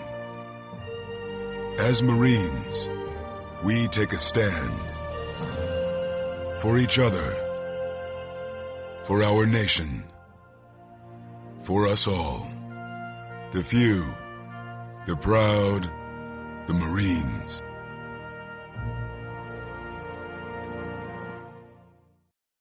I considered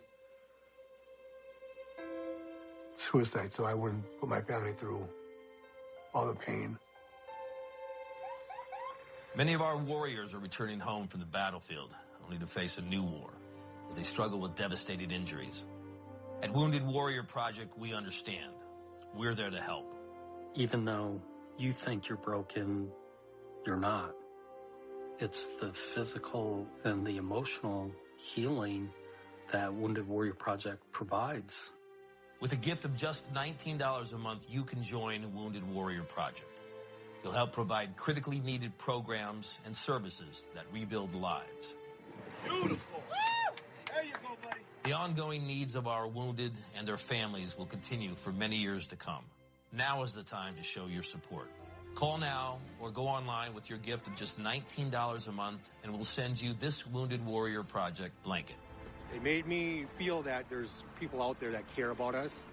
After this event, we can finally maybe start to heal as a family and move forward. We need your help. The families are hurting.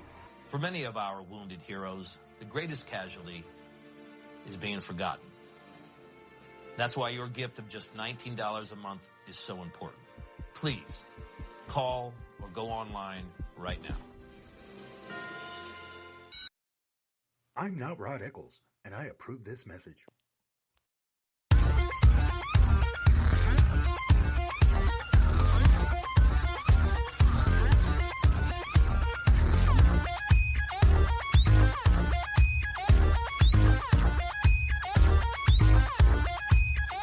And we continue rolling along, 603-835-3226. By the way, do you know how long it took me to memorize that number? Because it was the old number. We had an old number here, and it was similar, but it was 3224. And you would think I'd be able to remember 3226, but for some reason for the first month of doing the program with the new number, I actually had to read it off of a cue card, and now it just rolls off the tongue. And it was simply because it was so close to the old number, which was 3224. I don't know who has that number now. We don't. Zinc Media and I do not have that number anymore. We let that number go because we had moved over to a different station, actually a real live radio station. We were actually, for a short period of time last year, broadcasting out of a terrestrial radio station. Of course, they had their own phone numbers. So we basically disconnected the 3224 number, and then when we came back to the Bunkerized studio, we tried getting that number back, but they told us we couldn't have it. They had already given. Now I thought these numbers wouldn't automatically. Well, I guess it's a little bit different nowadays. It automatically goes to somebody else because there are so few numbers available. I suppose, I don't know. And they gave us 3226 instead. And I said, "Well, geez, that's kind of close, but okay." So there you have it. That's how we went from 4 to 6. I don't know. We moved. Does that mean we moved up the line or down the line? I don't know. Any case. Well, welcome back. That is the number. 3226 is the number. If you want to prank call 3224, I wouldn't suggest it.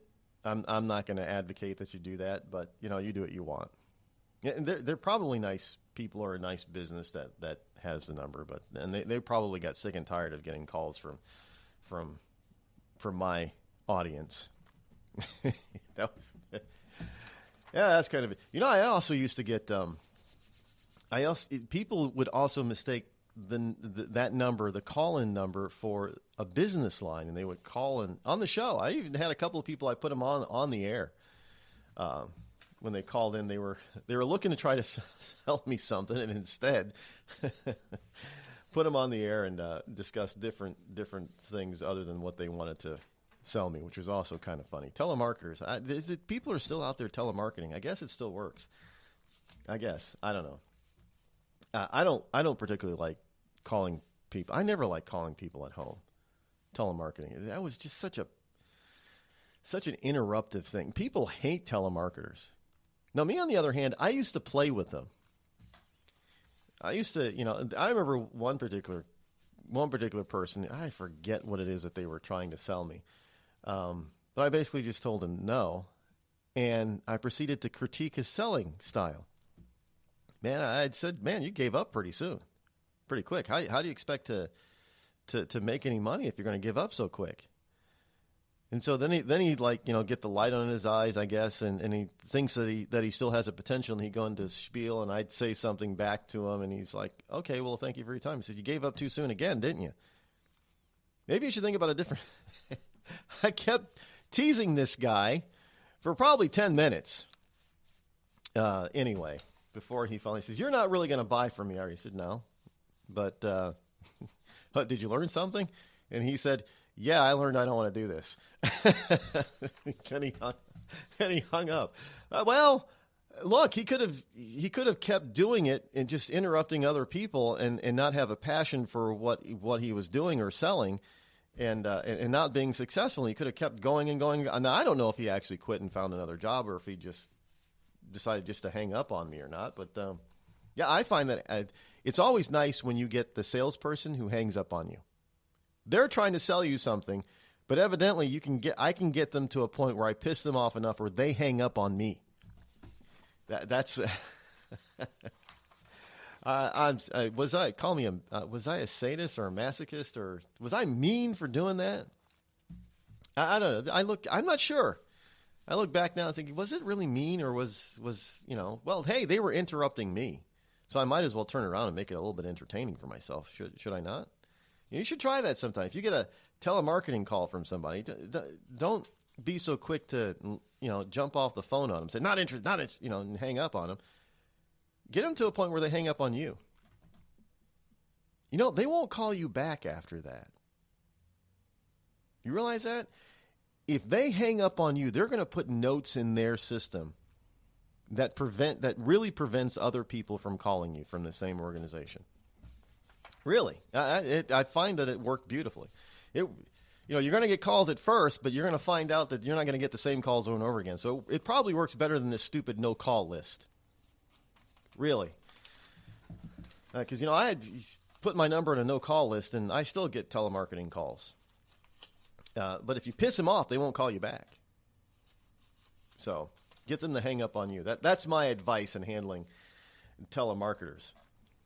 What do you think about all this wonderful technology? I know I've touched on this earlier this week about how fast we are moving, AI, artificial intelligence, and you've had some of the big guys out there, like Elon Musk taking sides with some of the famous scientists and physicists out there and astrophysicists talking about how dangerous AI can be if we don't take certain precautions with it.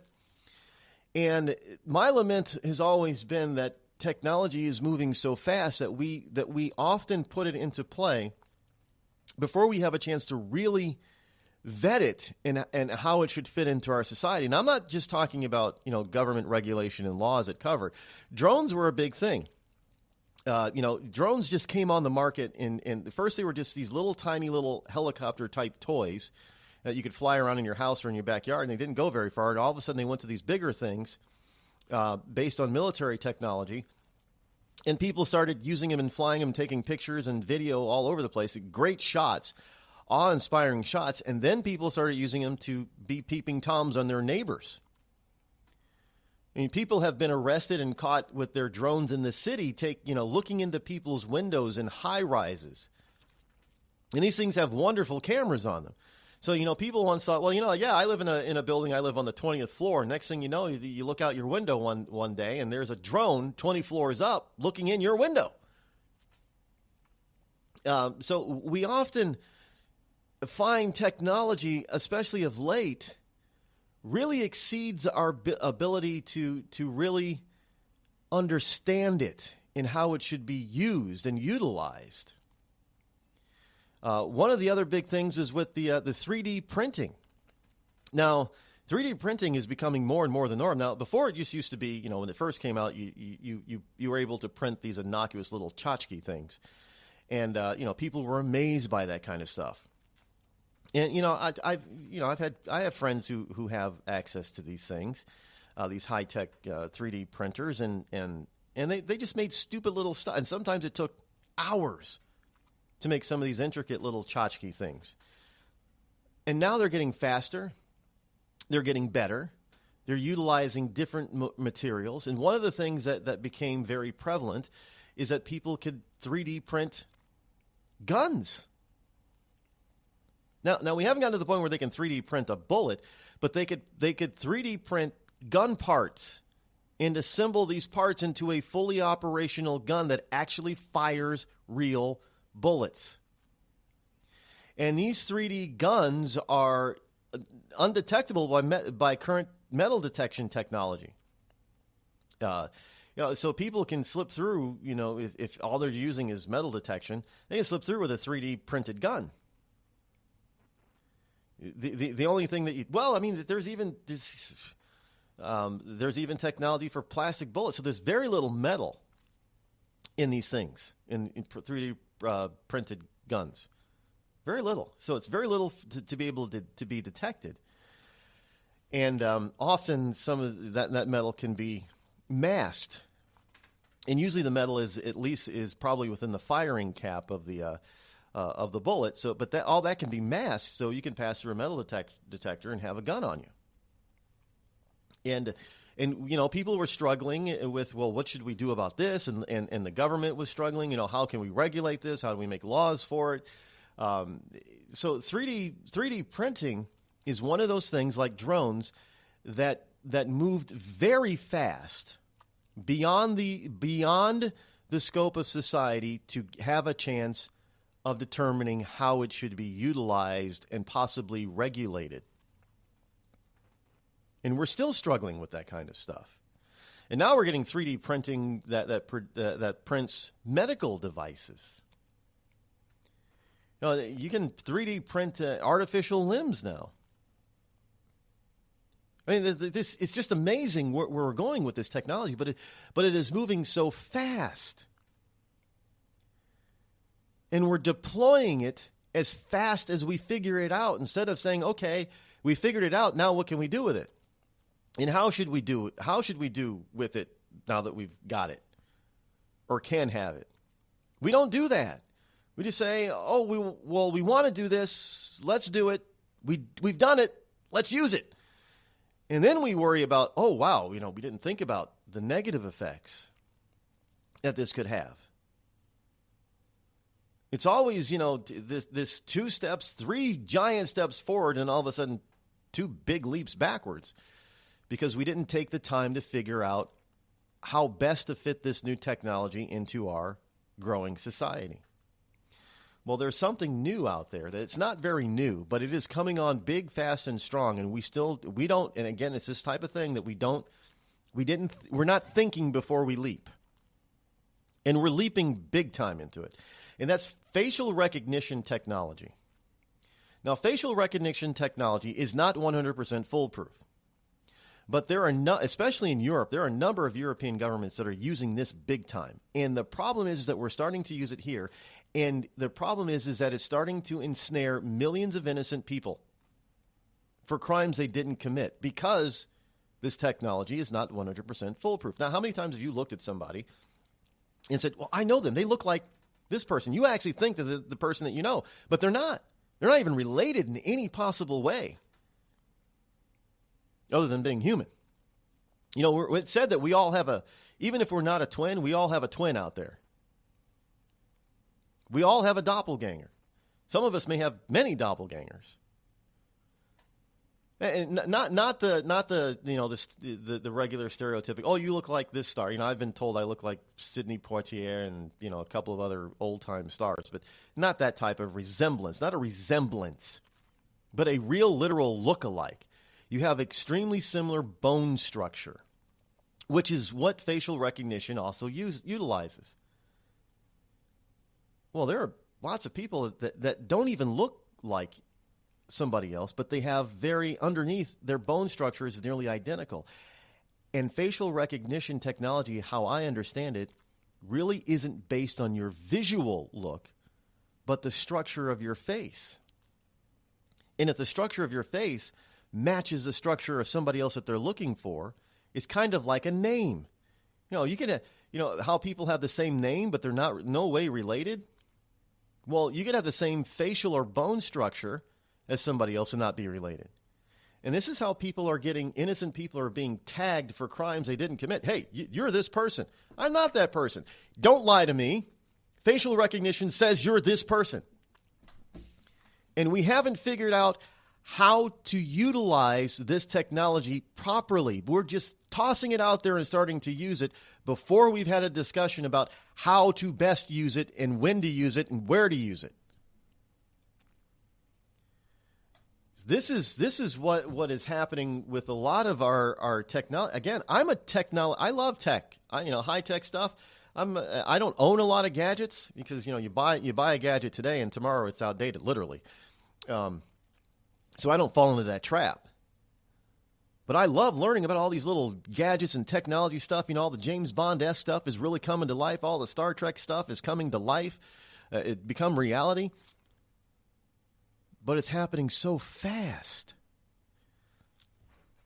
And now we have our government utilizing this technology without any safeguards whatsoever. And it is going to affect our health, our well-being, our freedom, which is why I'm not for arming police drones with deadly weapons. We haven't vetted out the technology of this kind of stuff. Can you imagine having facial recognition technology? They get a hit notice. They send out a drone to try to capture you or take you out. And you're not the person that they're really looking for. You're no way related. Yet all the technology that we have, because there are no real safeguards for it, say that you're it, and we're just utilizing it and saying, boom, there it goes. Can you imagine combining all that stuff? I don't know, that's kind of dangerous to me. I think maybe we really need to slow down with this.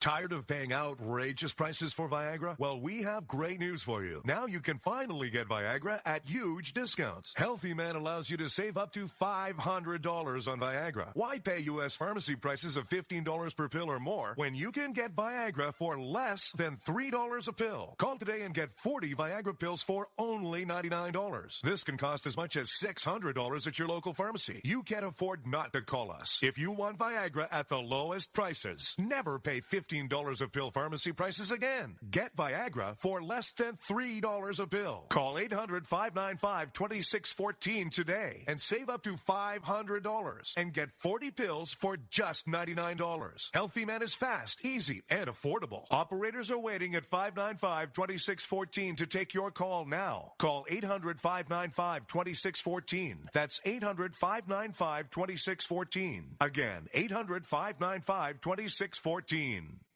It started with a knock, but it wouldn't end there. What happens in the story next, many wouldn't understand, and most wouldn't believe. 5 + 2 = Perfection by Samuel Rosette Jr. is a must-read. The scriptures within are reminders of the ancient past, and yet intriguingly infuses with texts which stand on the edge of the stage of relevancy.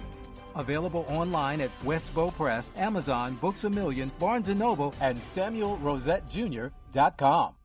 We've all heard of male enhancement, but now there's an expert on true male enhancement in the areas that really count. In Herb Ellis's book, Husband 2.0, Real Male Enhancement, you'll find answers to questions like, why doesn't she want to have sex? A quick start, quick results workout guide. Plus, what you can do as a side hustle to make money now. With all the great tips in this book, every man can benefit. Get the book, Husband 2.0, Real Male Enhancement, on Amazon.com. You know, a couple of weeks ago, a long-haired young person came into our bank and said to me, I bet you won't lend me money to buy an electric guitar. Well, he was making $100 a week, and he was over 18, and I said, I bet you I will lend you money to buy an electric guitar. And I did. So what happens? The punk gets busted for possession of dangerous drugs, and we're out $350. There's one thing about kids nowadays. You don't have to give them credit. Universal Bank. We trust you. About as far as we can throw you.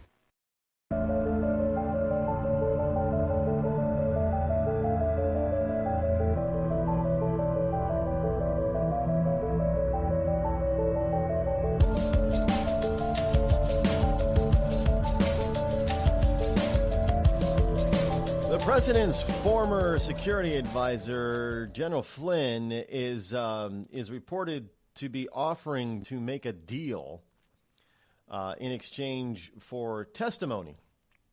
Yeah, the Wall Street Journal is reporting that Mike Flynn has put forth the notion that he's willing to testify in exchange for immunity.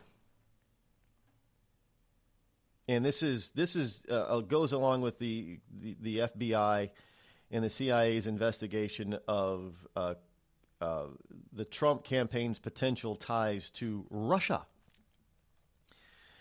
Flynn, it says Flynn is willing to be interviewed in exchange for a grant of immunity from prosecution, according to officials with knowledge of the matter. Now, what would he possibly be needing immunity from? We can speculate, folks. We can speculate here a lot. But let's just take this logically, understanding and knowing where the Democrats have been trying to pull this whole thing and who they've been trying to Now, look, you can probably say, well, if he has nothing to hide, why does he need immunity? Well, look at all the people that are currently in jail for innocuous things, or people that our government wants for innocuous things, and they want to throw them in jail if they're not already in jail. What was the sailor's name who took a picture of his workstation inside of an old declassified submarine, and he went to jail for 18 months for that? He wasn't spying. He was just recording something of what he does just to show his own family. And evidently it showed, the picture showed something that was, now declassified, but once classified, but was still protected. You couldn't take pictures of it, I guess. But he went to jail for that. His career in the military and his life was altered and ruined. So this whole notion, this is innocuous. He didn't reveal any classified information. But at the same time, we know that Hillary Clinton either advertently or on purpose revealed classified information when she shouldn't have and could have prevented it from being released. And she's still out free, not even being charged with anything. But yet some people are being charged left and right for the most innocuous stuff. So if Flynn is saying, you know what, I'll talk to you, but you guys got to give me immunity. Because he's probably thinking, I don't know what the hell you guys are thinking. I don't know what you're planning. I don't know what I may say to you that'll send you off the deep end, and somehow, because of what I said, even if it was innocuous, will land me in jail. He's got a legitimate fear looking at how our government works and who they prosecute and who they don't. Now, you have to understand, asking for immunity is not an admission of guilt, especially today when it comes to politics. It's just self-preservation. Even if you actually did nothing wrong or illegal, they're still going to pin something on you if you don't have immunity. And if they can't pin anything on you, they're definitely going to use that information to try to ruin your life. But if you ask for immunity and they grant it, well, then they can't use it against you. For the most part.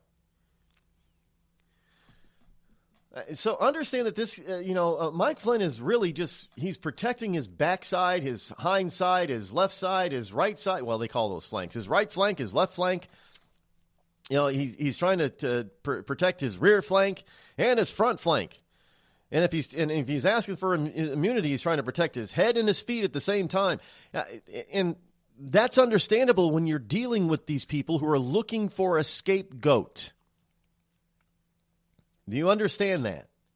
Scapegoating is still big business in Washington, D.C., especially when they're looking to stop somebody like Donald Trump, that they, whom they really despise. If folks got to understand this. This is not just to Mike Flynn is not just trying to protect himself, but he's also trying to protect others that might be ensnared in this garbage. Well, look, I'm like everybody else. I want to know the truth, but I also know that this is a witch hunt. Because if they really wanted to know and expose the truth, then they wouldn't be starting and stopping with the Trump campaign. They'd be taking on and looking at everybody that has had any dealings with the Russians at any time, at any point over the last 10 or 15 years. But they're not doing that. They're only going after Trump. And Flynn understands that, and he's trying to protect not only himself, but a few other people. The following program is recommended for mature individuals and may contain material unsuitable for morons, cretins, and dishwipes. If you are a moron or a member of the PTL Club, please turn off your radio, because we don't need any more stupid, narrow-minded, pencil-neck geeks who wouldn't know the First Amendment if it came up and bit them on the butt. Thank you. Have you ever thought to yourself, I'm a leftist elite Hollywood a-hole? If so, good news. The Rod Eccles Hollywood Community College is now open, featuring such courses as unemployment is not paid vacation. No, Americans don't want to spend $19 for an order of French fries, and the ever popular shut the hell up. Why, just listen to this big-time celebrity endorsement. I'm not Rosie O'Donnell, and I think this school's offensive, sexist, and racist. And I think you're a giant a-hole who needs to shut the hell up. Hey, we teach a course in that. The Rod Eccles Hollywood Community College, where being an a-hole is not a guarantee you'll be an A student.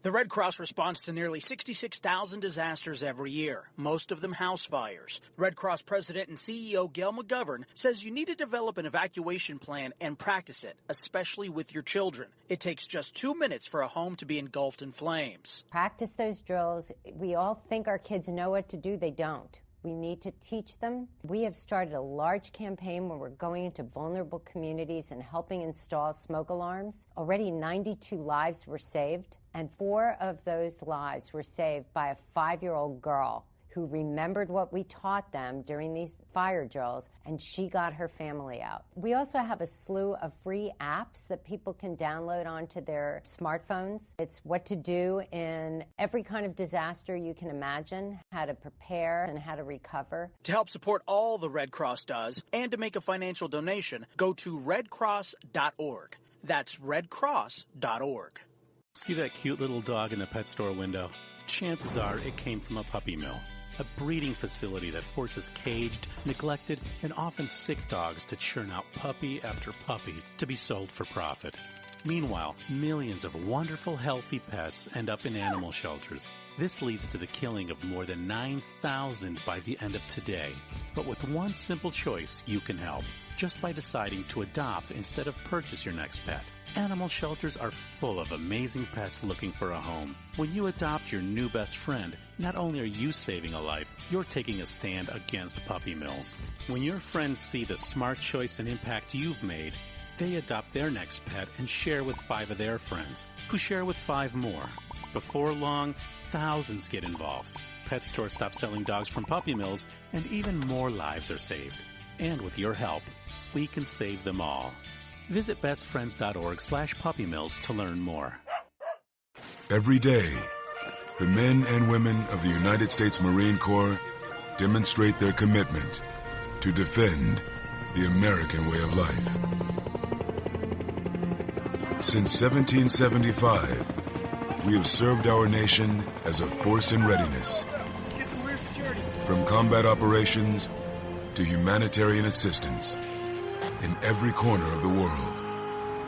No matter where the mission takes us today, or wherever our country needs us tomorrow, we always remember the land we call home.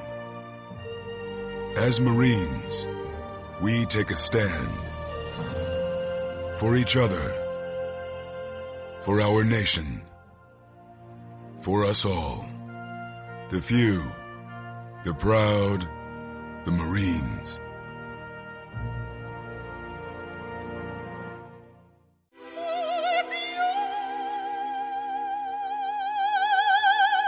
The human voice. It can be sweet as music, powerful as thunder, And so, my fellow Americans, cheerful as laughter. But for millions of people, it can also be a sign of COPD. This serious lung disease can make it so hard to breathe, you often can't catch a breath or finish a sentence, let alone carry a tune. And many who have COPD don't even know it. That's where your voice comes in. If you think you or a loved one have symptoms, talk with a healthcare provider. Early diagnosis can mean better treatments and quality of life. Join us in raising our voices for the millions with COPD who can't. Learn more, breathe better at NIH.gov.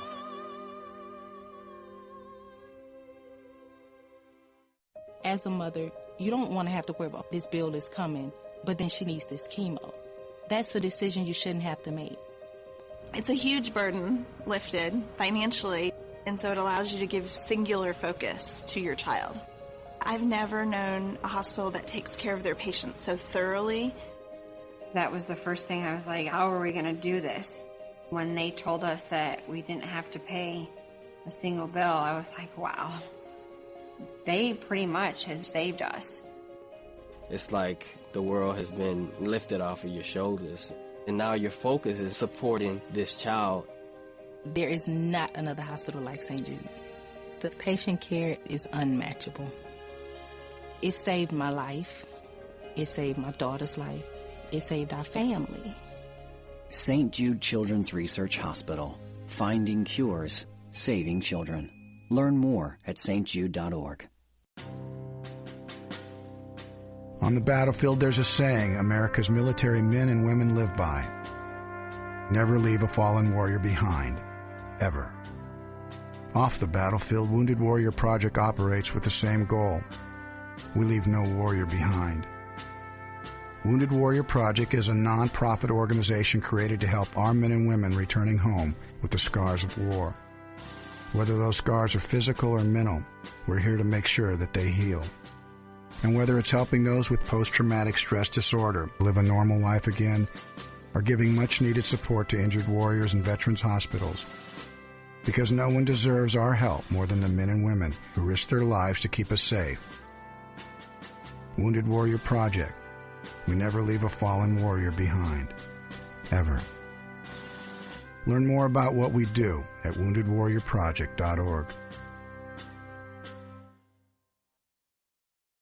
You want to know what time it is? It's time to bring the rain. Zinc Media. Feel the power of knowledge.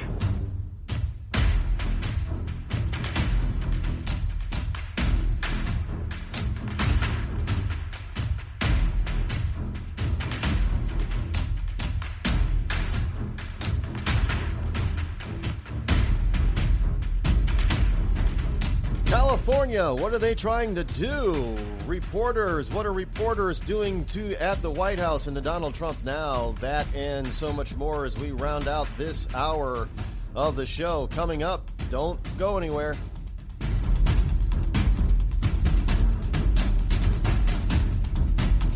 And now, live from the bunkerized studio located somewhere within the great granite state of New Hampshire, it's Rod Eccles. Welcome back, 603-835-3226 as we round out Freedom Friday. Welcome to Freedom Friday. Yes, indeed. Hour number 3 here on Freedom Friday. Fastest 3 hours on Internet Talk Radio. Fastest week on Internet Talk Radio, because on Friday it means it's the end of the week and we take things a little bit lighter, on the lighter side. We still talk about the heavy stuff, but we try to bring in a lot of the lighter stuff, plus whatever you like to talk about as well. It is up for grabs here. 603-835-3226 is the number to call to share your opinions or your interests. Live to many, many, many, many, many other listeners out there. Growing daily, by the way. Yes, indeed, we get numbers from time to time from our syndicates, and we can see that the numbers are definitely increasing, and that's a good thing. And of course, hopefully, pretty soon we'll finish some other things, and we'll be exposed to this program. Will be exposed to millions of listeners. I mean, how many of the some of the big guys out there are that they get. When Sean Hannity just gave his numbers the other day, 17 million listeners. Now, when you think in a population of 320 million, 17 million is not a lot, but it's enough, obviously, to make an impact in the direction of this country. And you combine that with, Rush Limbaugh's, depending on who you're talking to, 25, 28 million listeners, and you add that to, Glenn Beck's 7 to 10 million, and you add that to, Levin's 10 to 15 million, and you add that to Michael Savage's 5 to 7. I mean, it's just it's a number, and they're not all the same people. So when it's said and done, by the time you get done with the top 10 talking heads out there, you're looking at 75 million people or listeners, and they're not all the same either, and that's not including all the ones that listen to the smaller guys like this program too. So it gets to the point where it makes a significant difference. The numbers make a significant difference.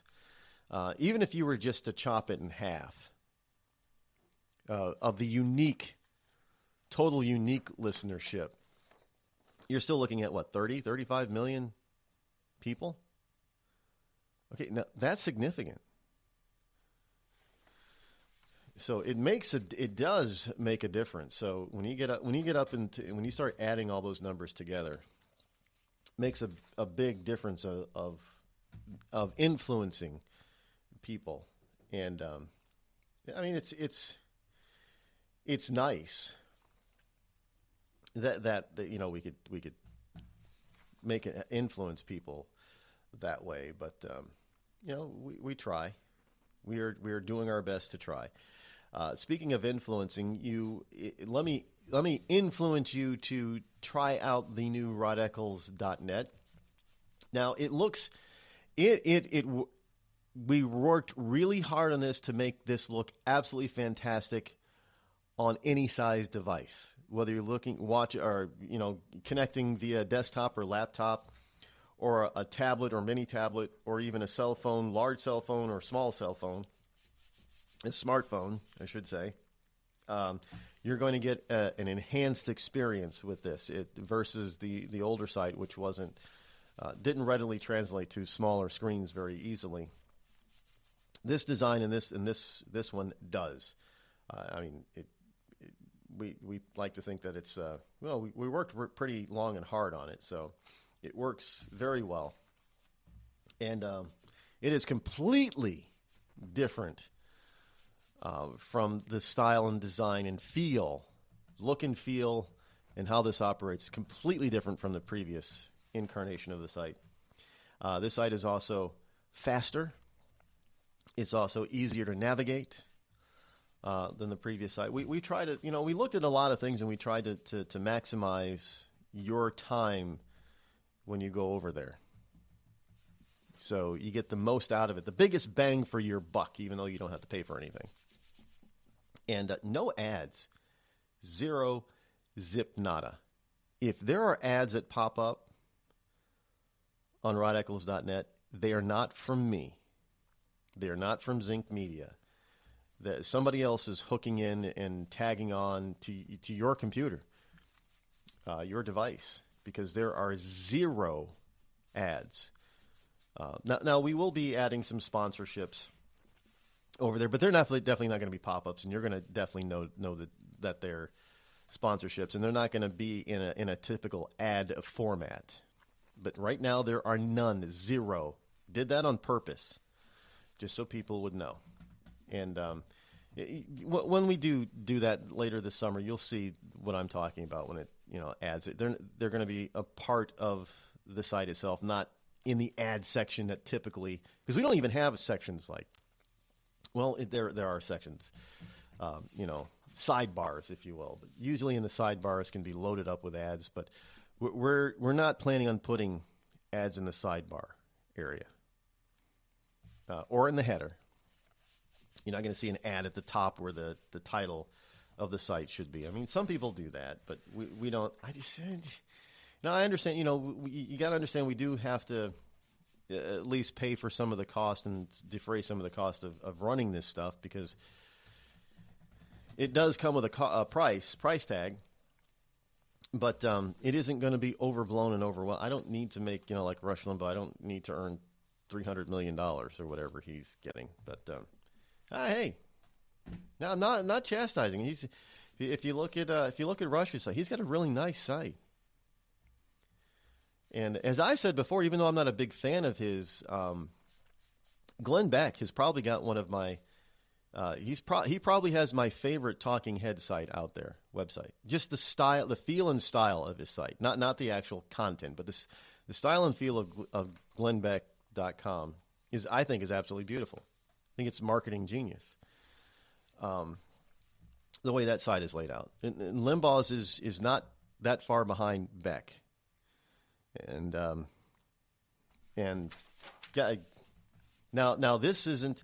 You could say I took some influence and some influence from these different. But if you notice, if you look at the three sites, my site with Limbaugh's site and Beck's site side by side, they're three totally different sites.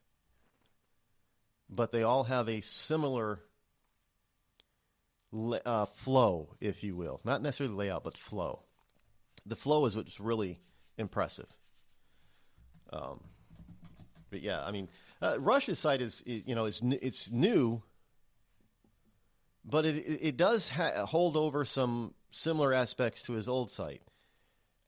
Mine does not. There is nothing similar about this new one versus the old one. Nothing at all, except for maybe the logo. That's the only thing that's the same. Nothing else about it is the same. Yeah, so check it out if you haven't already. RodEccles.net. Let me know what you think. We're getting down to the wire here. What do we got here? California. What's happening out in California? Well, in my currently cigar nicotine-stained fingers, I have here in the paper pile the first from Heat Street, the first in the nation attempt. They really are attempting. California is attempting to ban fake news. I guess it really depends on what you're going to construe it as fake. Fake news has become an acronym that reflects a lot of different things. Now, fake news originally, was lies. Basically, it was fake, not real. But fake news has come to mean that anything that reporting that isn't 100% accurate, or it leans too far to the right or too far to the left. And so now it begs to ask the question: well, what are these people going to start saying fake news is? Is it something that's too far to the right, too conservative leaning, or if it's too far to the left, too liberal leaning? Well, next week, the California Assembly will be one of the first legislatures to try to ban so-called fake news, and it could have sweeping ramifications for social media and social media users across the state. Now, it's anti-constitution. I don't know how this is possibly going to be able to stand legal muster versus the First Amendment. I mean, really. I mean, nobody really likes fake news, and we understand the damage that fake news can actually do. But we're talking. I understand. Well, fake news is like yelling fire in a movie theater. Well, no, it's not, because it's too subjective. It is now. It's pretty damn clear that if you yell fire in a crowded movie theater and you cause a stampede and a panic, but there isn't any fire and you know that there's no fire, that is not the same thing as saying something that is left-leaning or right-leaning in a news report. I mean, maybe we should start labeling news reports as more commentary instead of journalism. That might be a start, but you can't dictate that. You start down this road. I mean, I can't tell you how dangerous this is, folks. I cannot tell you how dangerous this is. And understand, I'm in this industry on a daily basis. I'm not a journalist, I'm a commentator, but I'm immersed in this type of thing on a daily basis. So I understand the whole appeal of wanting to try to limit or get rid of or somehow wade through the stuff that isn't 100% factual. But at the same time, you have to understand you just cannot start regulating what you think is real or fake news. I mean, some of the stuff that, when Fox, reports something that is accurate and truthful, it's being late because they have a conservative bent to it. You got the left calling it fake news. So is that going to get banned?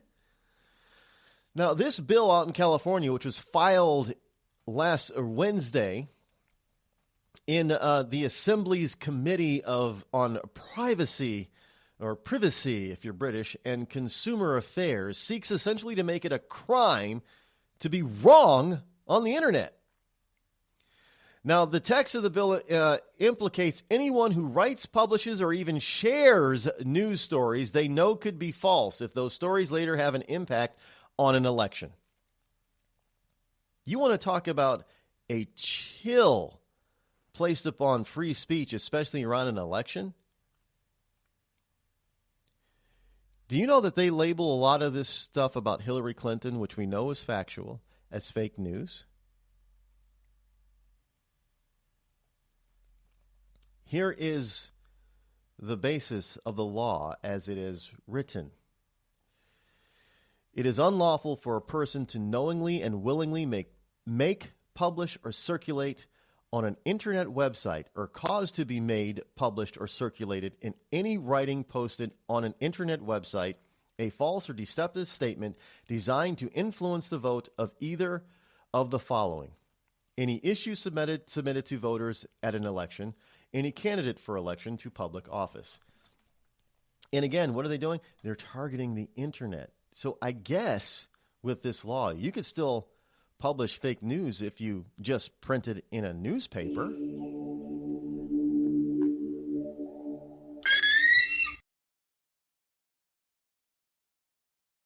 Tired of paying outrageous prices for Viagra? Well, we have great news for you. Now you can finally get Viagra at huge discounts. Healthy Man allows you to save up to $500 on Viagra. Why pay U.S. pharmacy prices of $15 per pill or more when you can get Viagra for less than $3 a pill? Call today and get 40 Viagra pills for only $99. This can cost as much as $600 at your local pharmacy. You can't afford not to call us. If you want Viagra at the lowest prices, never pay $15 a pill pharmacy prices again. Get Viagra for less than $3 a pill. Call 800-595-2614 today and save up to $500 and get 40 pills for just $99. Healthy Man is fast, easy, and affordable. Operators are waiting at 595-2614 to take your call now. Call 800-595-2614. That's 800-595-2614. Again, 800-595-2614.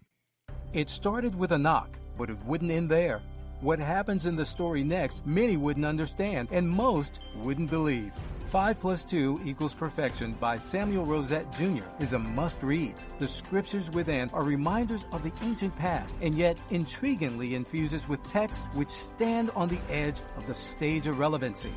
Available online at Westbow Press, Amazon, Books A Million, Barnes & Noble, and SamuelRosetteJr.com. We've all heard of male enhancement, but now there's an expert on true male enhancement in the areas that really count. In Herb Ellis's book, Husband 2.0, Real Male Enhancement, you'll find answers to questions like, why doesn't she want to have sex? A quick start, quick results workout guide. Plus, what you can do as a side hustle to make money now. With all the great tips in this book, every man can benefit. Get the book, Husband 2.0, Real Male Enhancement, on Amazon.com. You know, a couple of weeks ago, a long-haired young person came into our bank and said to me, I bet you won't lend me money to buy an electric guitar. Well, he was making $100 a week, and he was over 18, and I said, I bet you I will lend you money to buy an electric guitar. And I did. So what happens? The punk gets busted for possession of dangerous drugs, and we're out $350. There's one thing about kids nowadays. You don't have to give them credit. Universal Bank. We trust you. About as far as we can throw you.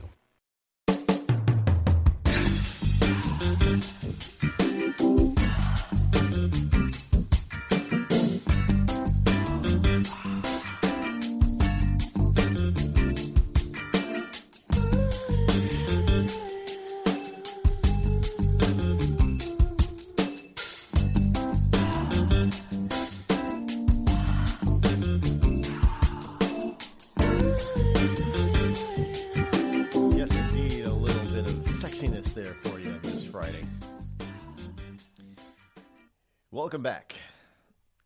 One of the things that you have to be careful of with this type of thing is not the very fact that they're even, well, I mean, first of all, the very fact that they're even trying it is frightening enough. Not surprising, but frightening. So, in other words, with this law, if you share fake news, face punishment levied by the state of California. So in other words, even if you're going to have to prove you didn't know it was fake. How do you do that?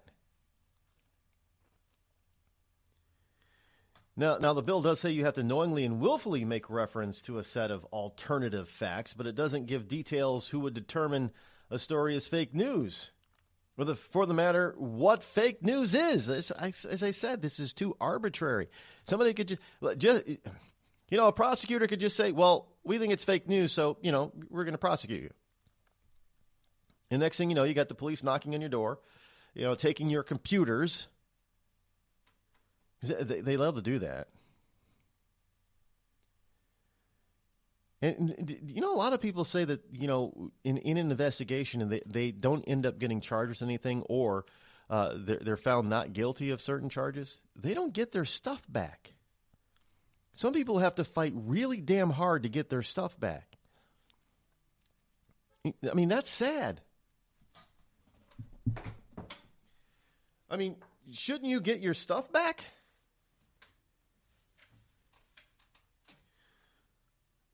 So what is this? What is this confiscatory kind of stuff? If you are, well, if you don't, well, people don't get their stuff back. That's in my book. That's not right. What do you think about that? Here we have California that is out there trying to make you a criminal.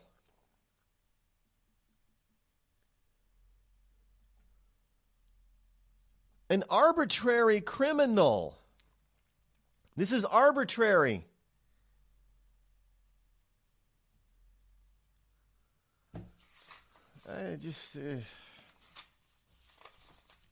It's unbelievable that how dangerous this is.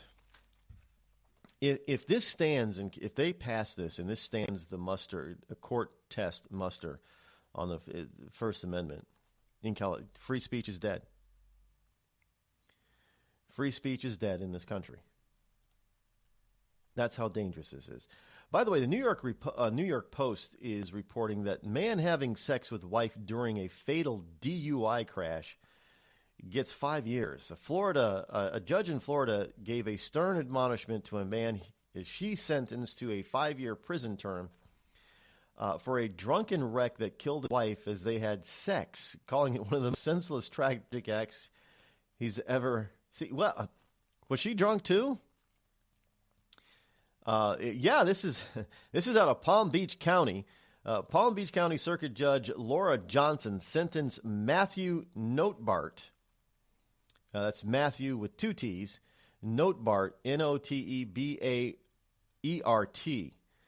on Wednesday for the fatal crash that happened March 8th in 2014 as the couple celebrated Amanda Notebart's first night out after giving birth to their second child.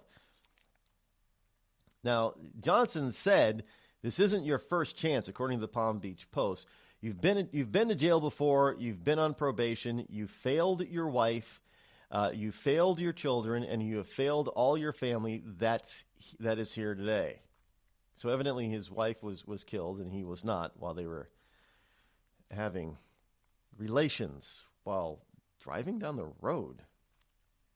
Now, Notebart told Johnson that he missed his wife more than words can express, and detailed the night that changed his life forever, saying the couple started drinking from a flask of whiskey. They snuck into a country music concert. Then during their ride home after the show, the couple, with Matthew Notebart behind the wheel, pulled over and started getting intimate. Now his wife was soon sitting on his lap. The next memory he had was waking up in the couple's Chevrolet Equinox next to his wife's body. Her head had been crushed into the dashboard and windshield. Now, the couple's SUV had been traveling at speeds of 55 in a 30-mile-per-hour zone, missing 3 warning signs of a canal ahead. and the Equinox crashed into the canal. So that's the story. If he pulled over, how did they end up good? Well, must have been good stuff if they started moving at 55 miles per hour in a 30 mile per hour zone and they didn't notice. I don't. What do people think? What are people thinking sometimes? I have no idea.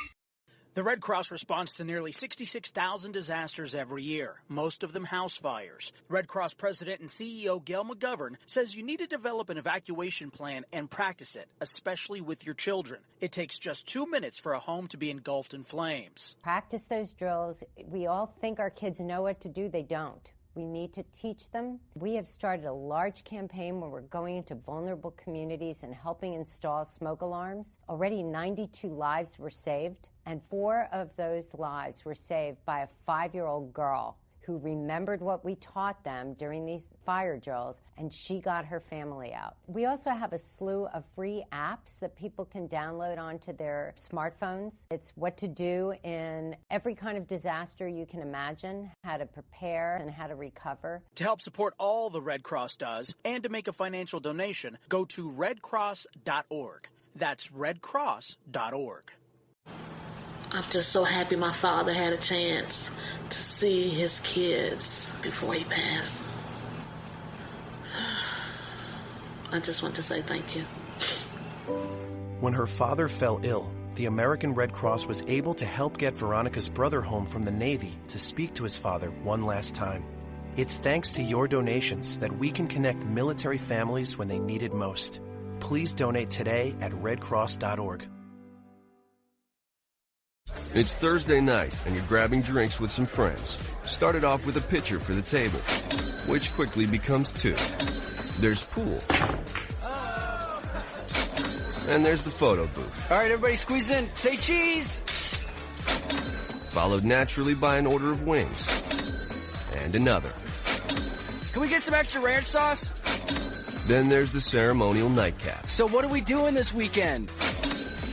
And lastly, it's back to the car, which, if you're buzzed,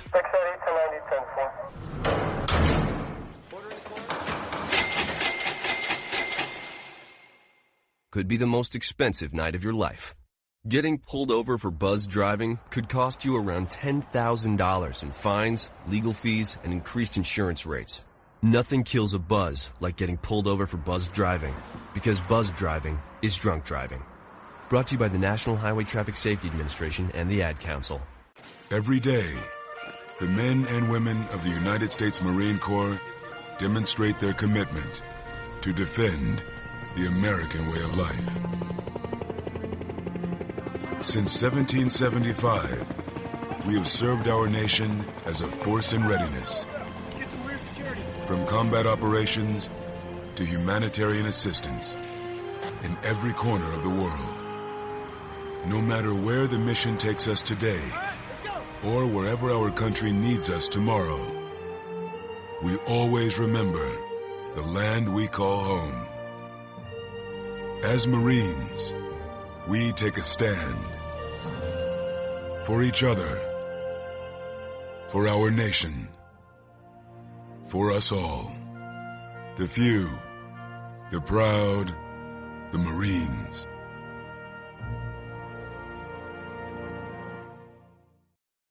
I considered suicide so I wouldn't put my family through all the pain. Many of our warriors are returning home from the battlefield, only to face a new war as they struggle with devastating injuries. At Wounded Warrior Project, we understand. We're there to help. Even though you think you're broken, you're not. It's the physical and the emotional healing that Wounded Warrior Project provides. With a gift of just $19 a month, you can join Wounded Warrior Project.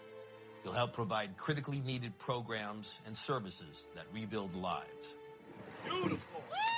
There you go, buddy. The ongoing needs of our wounded and their families will continue for many years to come. Now is the time to show your support.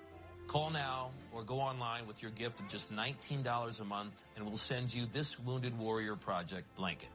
It made me feel that there's people out there that care about us. After this event, we can finally maybe start to heal as a family and move forward. We need your help. The families are hurting. For many of our wounded heroes, the greatest casualty is being forgotten.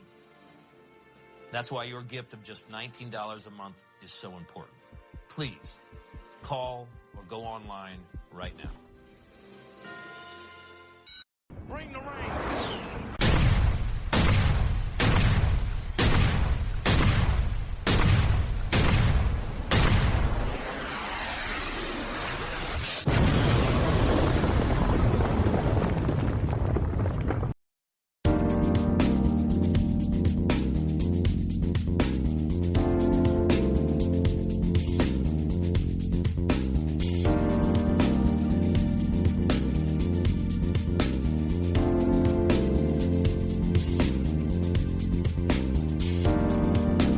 Thank the artist known as Vincent, or Vincent, I do believe. So, not Vincent, Vincent. He's got a inflection on. I'm not sure exactly how to pronounce it, but anyway, Vincent has sent me some bumper music. It's pretty good, actually. I like them. Thank you very much. We've added we've gotten some more bumper music coming. You'll start hearing some of that stuff beginning next week. They'll be put into the bumper rotation, and you'll hear those as well. We're growing this program by leaps and bounds. I also got some other wonderful segments coming up next week. One was inspired by a super fan out there, one particular segment. So, just how stupid liberals can be. I think we're going to start doing a stupid liberal of the week next Friday. I don't know if I'll be able to do it though. Not because there's liberals. There aren't a lot of stupid liberals doing a lot of stupid stuff out there. It's going to be difficult, if not impossible, to determine which one is the most stupid for the entire week. We'll see if we can put that together for you. Have some fun for next Friday's edition here on the Freedom Friday edition of the Rod Eccles Show. Maybe I shouldn't do it that. Maybe I shouldn't be the one. Maybe I should just start asking for people to send in stories all week. Email me stories about stupid liberal stories. And then I'll still have to pick one, won't I? Well, we'll have to see how we eventually decide to do that. But I'm thinking probably having listeners send it. Yeah, why don't we do that? Listeners, you can send in stupid liberal stories. Well, you know what? I don't have it. You just send it to rod@rodeccles.net. That's the email address. And I should probably set up a separate email address for that. But we'll just do it at rod@rodeccles.net. The stupid liberal story. Anything.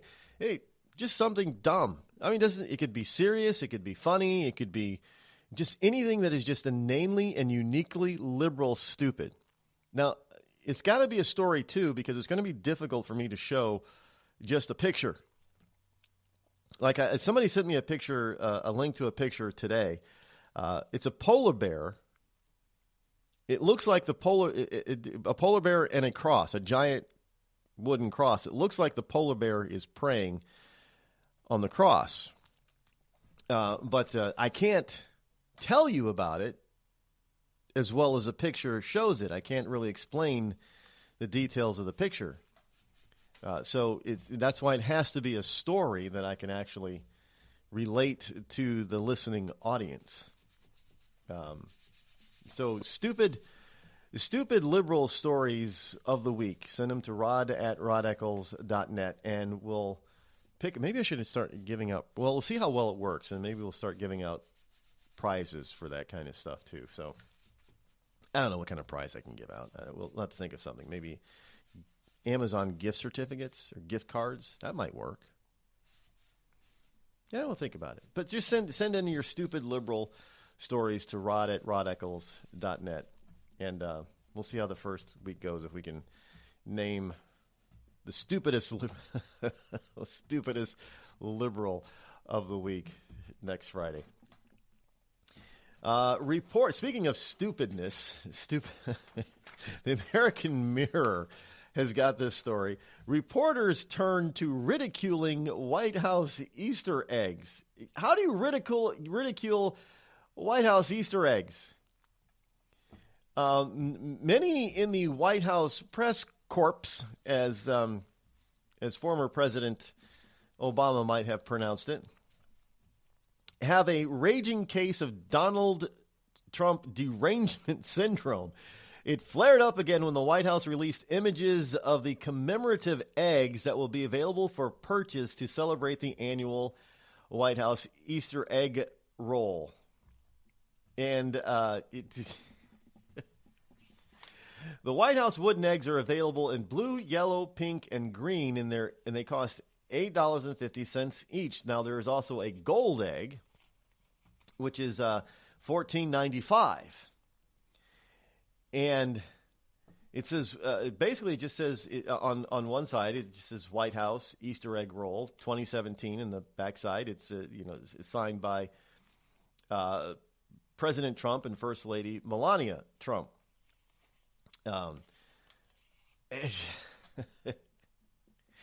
Now, the seemingly innocuous announcement triggered public hackles from mainstream media reporters. New York Times reporter Jules Davis said, "Forget those silly pastel rainbow colors of White House Easter egg rolls pass. Trump's eggs will be gold." That's just one egg has got gold. One egg is gold. So they're mad that he's going to have a gold egg. Associated Press White House reporter Jonathan Lemire, Lemire, tweeted, "Gold, of course. They're all transfixed on the gold egg." Well, what would you expect from Donald J. Trump? I mean, really?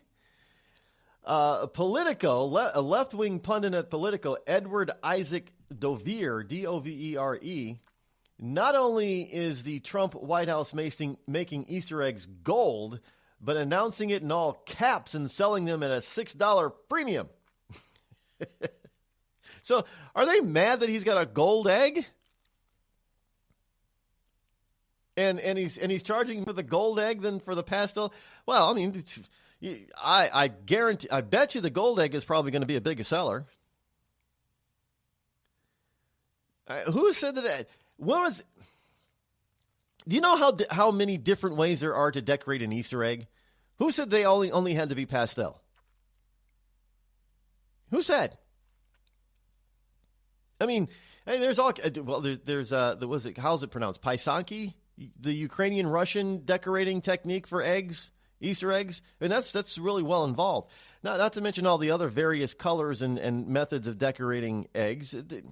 Would the press corps have been upset if the egg was a Ukrainian or a Russian Well, I guess they couldn't do that because it'd be a Russian egg, right? And they would have bring up, oh, look, see, now there's all sorts of connections to Russia. Look, we got Russian decorated Christmas eggs or Easter eggs here.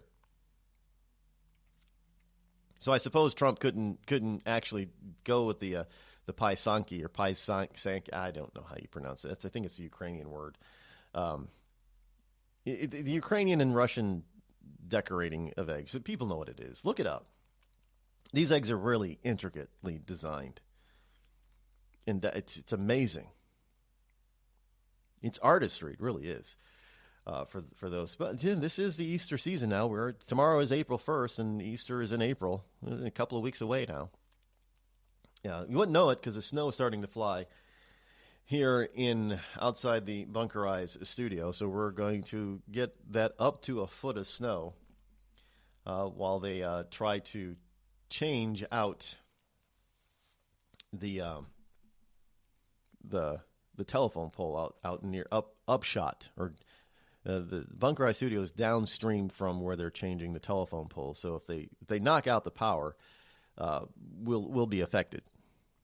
Now, people that are before the telephone pole won't be affected, but those after the telephone pole, we are after that telephone pole. But anyway, it turns out this whole anti-gold egg thing is a big brouhaha over nothing, because in 2016, lo and behold, the Obamas also had a gold egg. White House Easter egg roll 2016.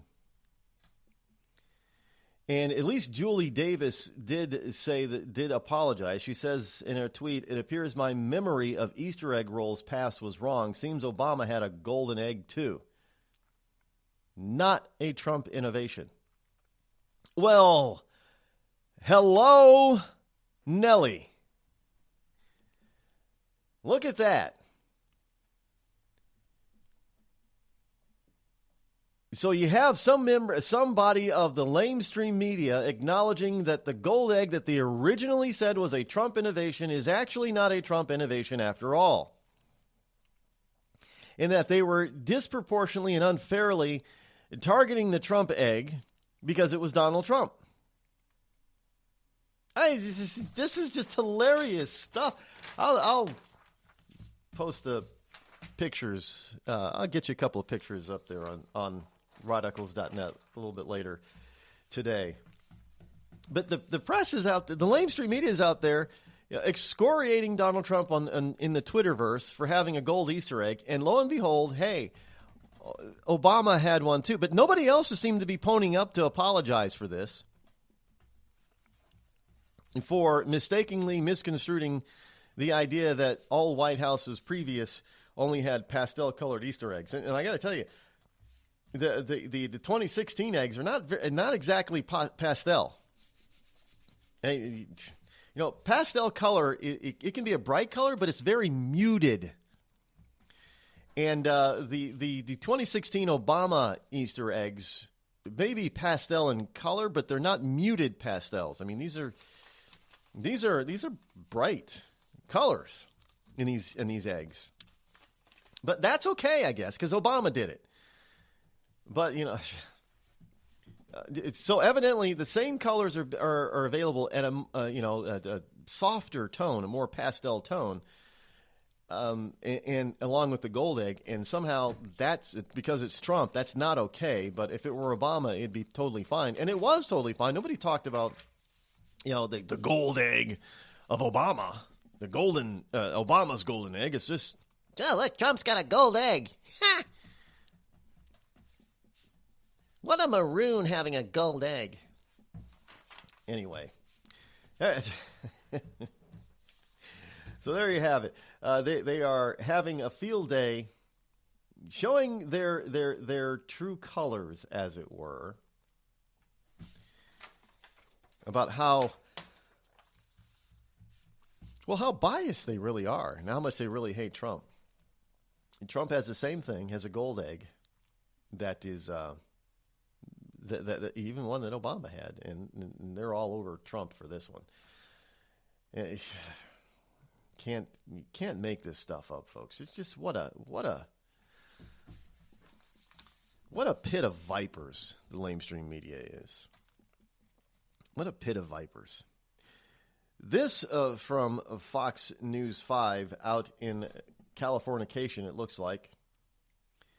No, I take it back. It's this is Dateline, Sonoa, Georgia. A Fayetteville, Georgia man was arrested for stealing and selling. This is a new type of crime, folks. This Fayetteville, Georgia man was arrested for stealing and selling more than 3,000 tons of dirt from a woman's property in Sonoa. Dennis Smith, 65, and Dennis Smith also looks very, well, I guess he's a white guy. Kind of looks Latino, but maybe not.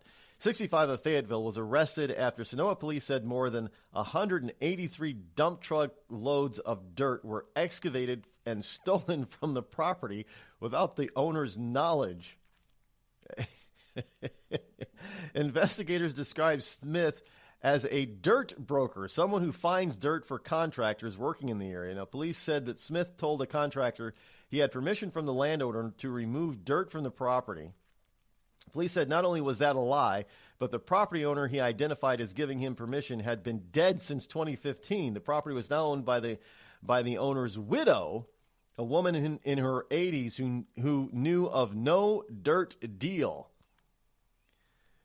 A truckload of dirt holds about 18 tons. Multiply that by 183, and that's enough dirt to cover an entire football field, 1.5 feet deep. Police said the contractor removed the dirt is also an innocent victim in the case. They said he repaired the property to make it look better. So he was contractor bought some stolen. How do you have 183 truckloads before you realize that somebody's stealing your dirt? That's a lot of digging, man.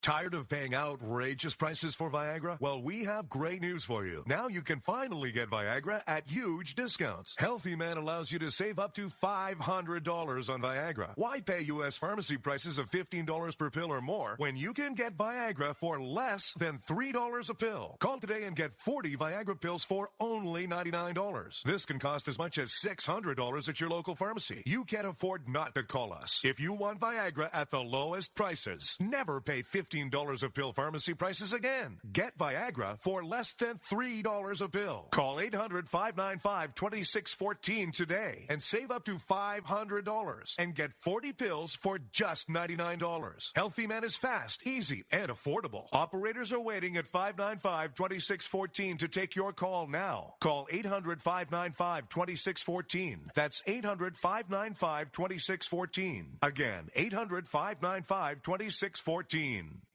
It started with a knock, but it wouldn't end there. What happens in the story next, many wouldn't understand, and most wouldn't believe. 5 + 2 = Perfection by Samuel Rosette Jr. is a must-read. The scriptures within are reminders of the ancient past, and yet intriguingly infuses with texts which stand on the edge of the stage of relevancy. Available online at Westbow Press, Amazon, Books A Million, Barnes & Noble, and SamuelRosetteJr.com.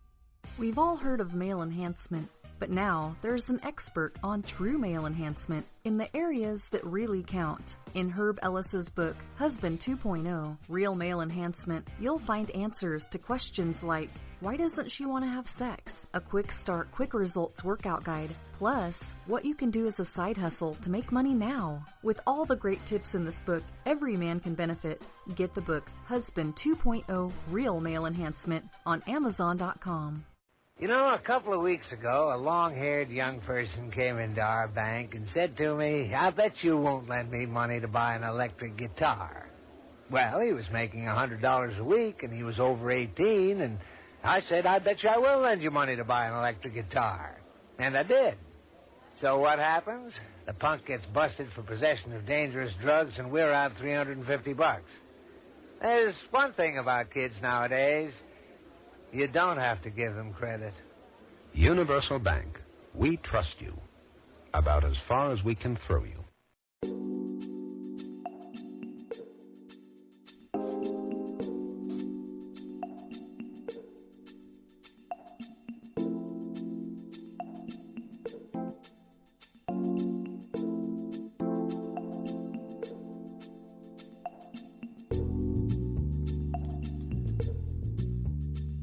There was no word as to, in the story, as to how much this dirt was worth. I'm going to guess it was probably worth it. I mean, 3,000 tons of dirt, 183 truckloads. Well, I guess Georgia dirt's expensive, huh? So you try to steal it and try to make a profit, make a buck off stolen dirt. Well, this is there was back in the 90s. There was an issue in California where people were because plants, I guess, were getting kind of expensive. So people were look, how are you going to trace where dirt comes from? But in California, people were stealing when they put new trees and bushes along highways after redoing highways, repairing highways and the byways and the retaining walls and such, and regrading them. They put in new plants, and people would steal those new plants. And it was, I guess, for a little while out there in the 90s, it was a big problem. It became expensive for the state and cities, municipalities to replace the stolen plants. I mean, how do you trace a stolen plant? Does a police cop drive by and say, I think that used to be on the highway? Somebody's in a neighborhood somewhere. I think that tree used to be on the highway. How do you know? So they actually had to do some stings and found that there were some nefarious nursery operators and landscapers who were out there, and people actually, when they were taking the plants away, they looked like they were planting them or doing maintenance on them, and yet they were stealing them and then selling them at full price or sometimes at a discounted price to unsuspecting property owners. So is this the same thing with the dirt? Unsuspecting property owner is buying some dirt, and they don't realize that the dirt is stolen. The dirt's dirty. Yes, indeed. The dirt is dirty. Just like a stolen plant, I guess. Some of this stuff is just hilarious what people will do in order to make a buck. Really, I don't know. Does this happen in other countries? Maybe. And why would he choose a local? You think he'd go out, steal the dirt from someplace where people wouldn't really notice that he's taking it? Somebody's property. Maybe the reality is maybe he really did get permission from the owner who passed away, and his widow didn't know anything about it. Yeah, that may be the case too. So I'm sure it'll come out in court exactly how he got the idea that he could take this particular dirt for this particular property. Finally today, we have Amazon and Walmart are in an all-out price war that is terrifying America's biggest brands. Grocery suppliers especially are feeling the squeeze, and they're feeling it big time. Last month, Walmart gathered some of America's biggest household brands near its Arkansas headquarters for a tough talk. Now, for years, Walmart had dominated the retail landscape on the back of everyday low price guarantee, but now Walmart was too often getting beaten on price, especially from Amazon. So company executives were there in part to reset expectations with Walmart suppliers, the consumer brands whose chips, sodas, and diapers line the shelves of the supercenters and its website. Walmart is getting heavily into the web presence. You're seeing these commercials on TV all over the place about, Walmart, free shipping, website, that type of, trying to take on the giant river. Walmart wants to have the lowest price on 80% of its sales, according to a presentation the company made, and that means squeezing the brand makers for lower prices. And of course, Amazon, seeing and feeling this sort of pinch, also wants the same deals that are being given to Walmart. And Amazon is, the river is, this is big. Bezos is not, what now, the third or fourth wealthiest person in the country? So he's making a push for owning everything, or at least everything that you want to own in your house. Bezos wants you to buy it from him. So Amazon and Walmart are now it's going to be an all-out online retail war. Consumers may benefit from lower prices, but at what cost to the manufacturer and to jobs in this country? Will this force stuff offshore for cheaper labor prices? Who knows? We'll keep an eye on this one for you. Well, we're out of time for today, but not just today, for the week. But we'll be back on Monday, so have yourselves a merry, merry, happy, happy little weekend, folks. Until then, thanks for tuning in. I'm Rod Eccles. I'm out.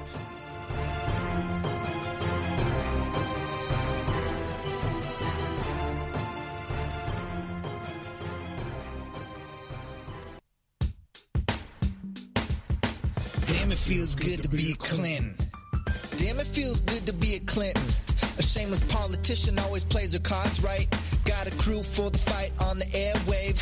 Lapdogs in the press keep the mouths tight. Cause a Clinton never needs to explain why it is what they done or with who.